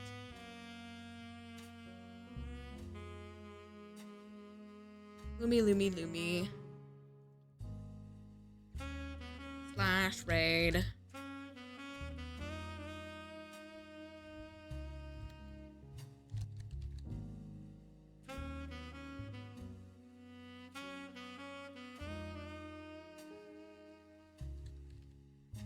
Alright, chat. Go raid Lumi back and just be like, reverse raid or something. We're back. You guys can just say, we're back. Alright. Thank you guys so much for hanging out. I should be live tomorrow. Maybe. And thank you guys so much for hanging out.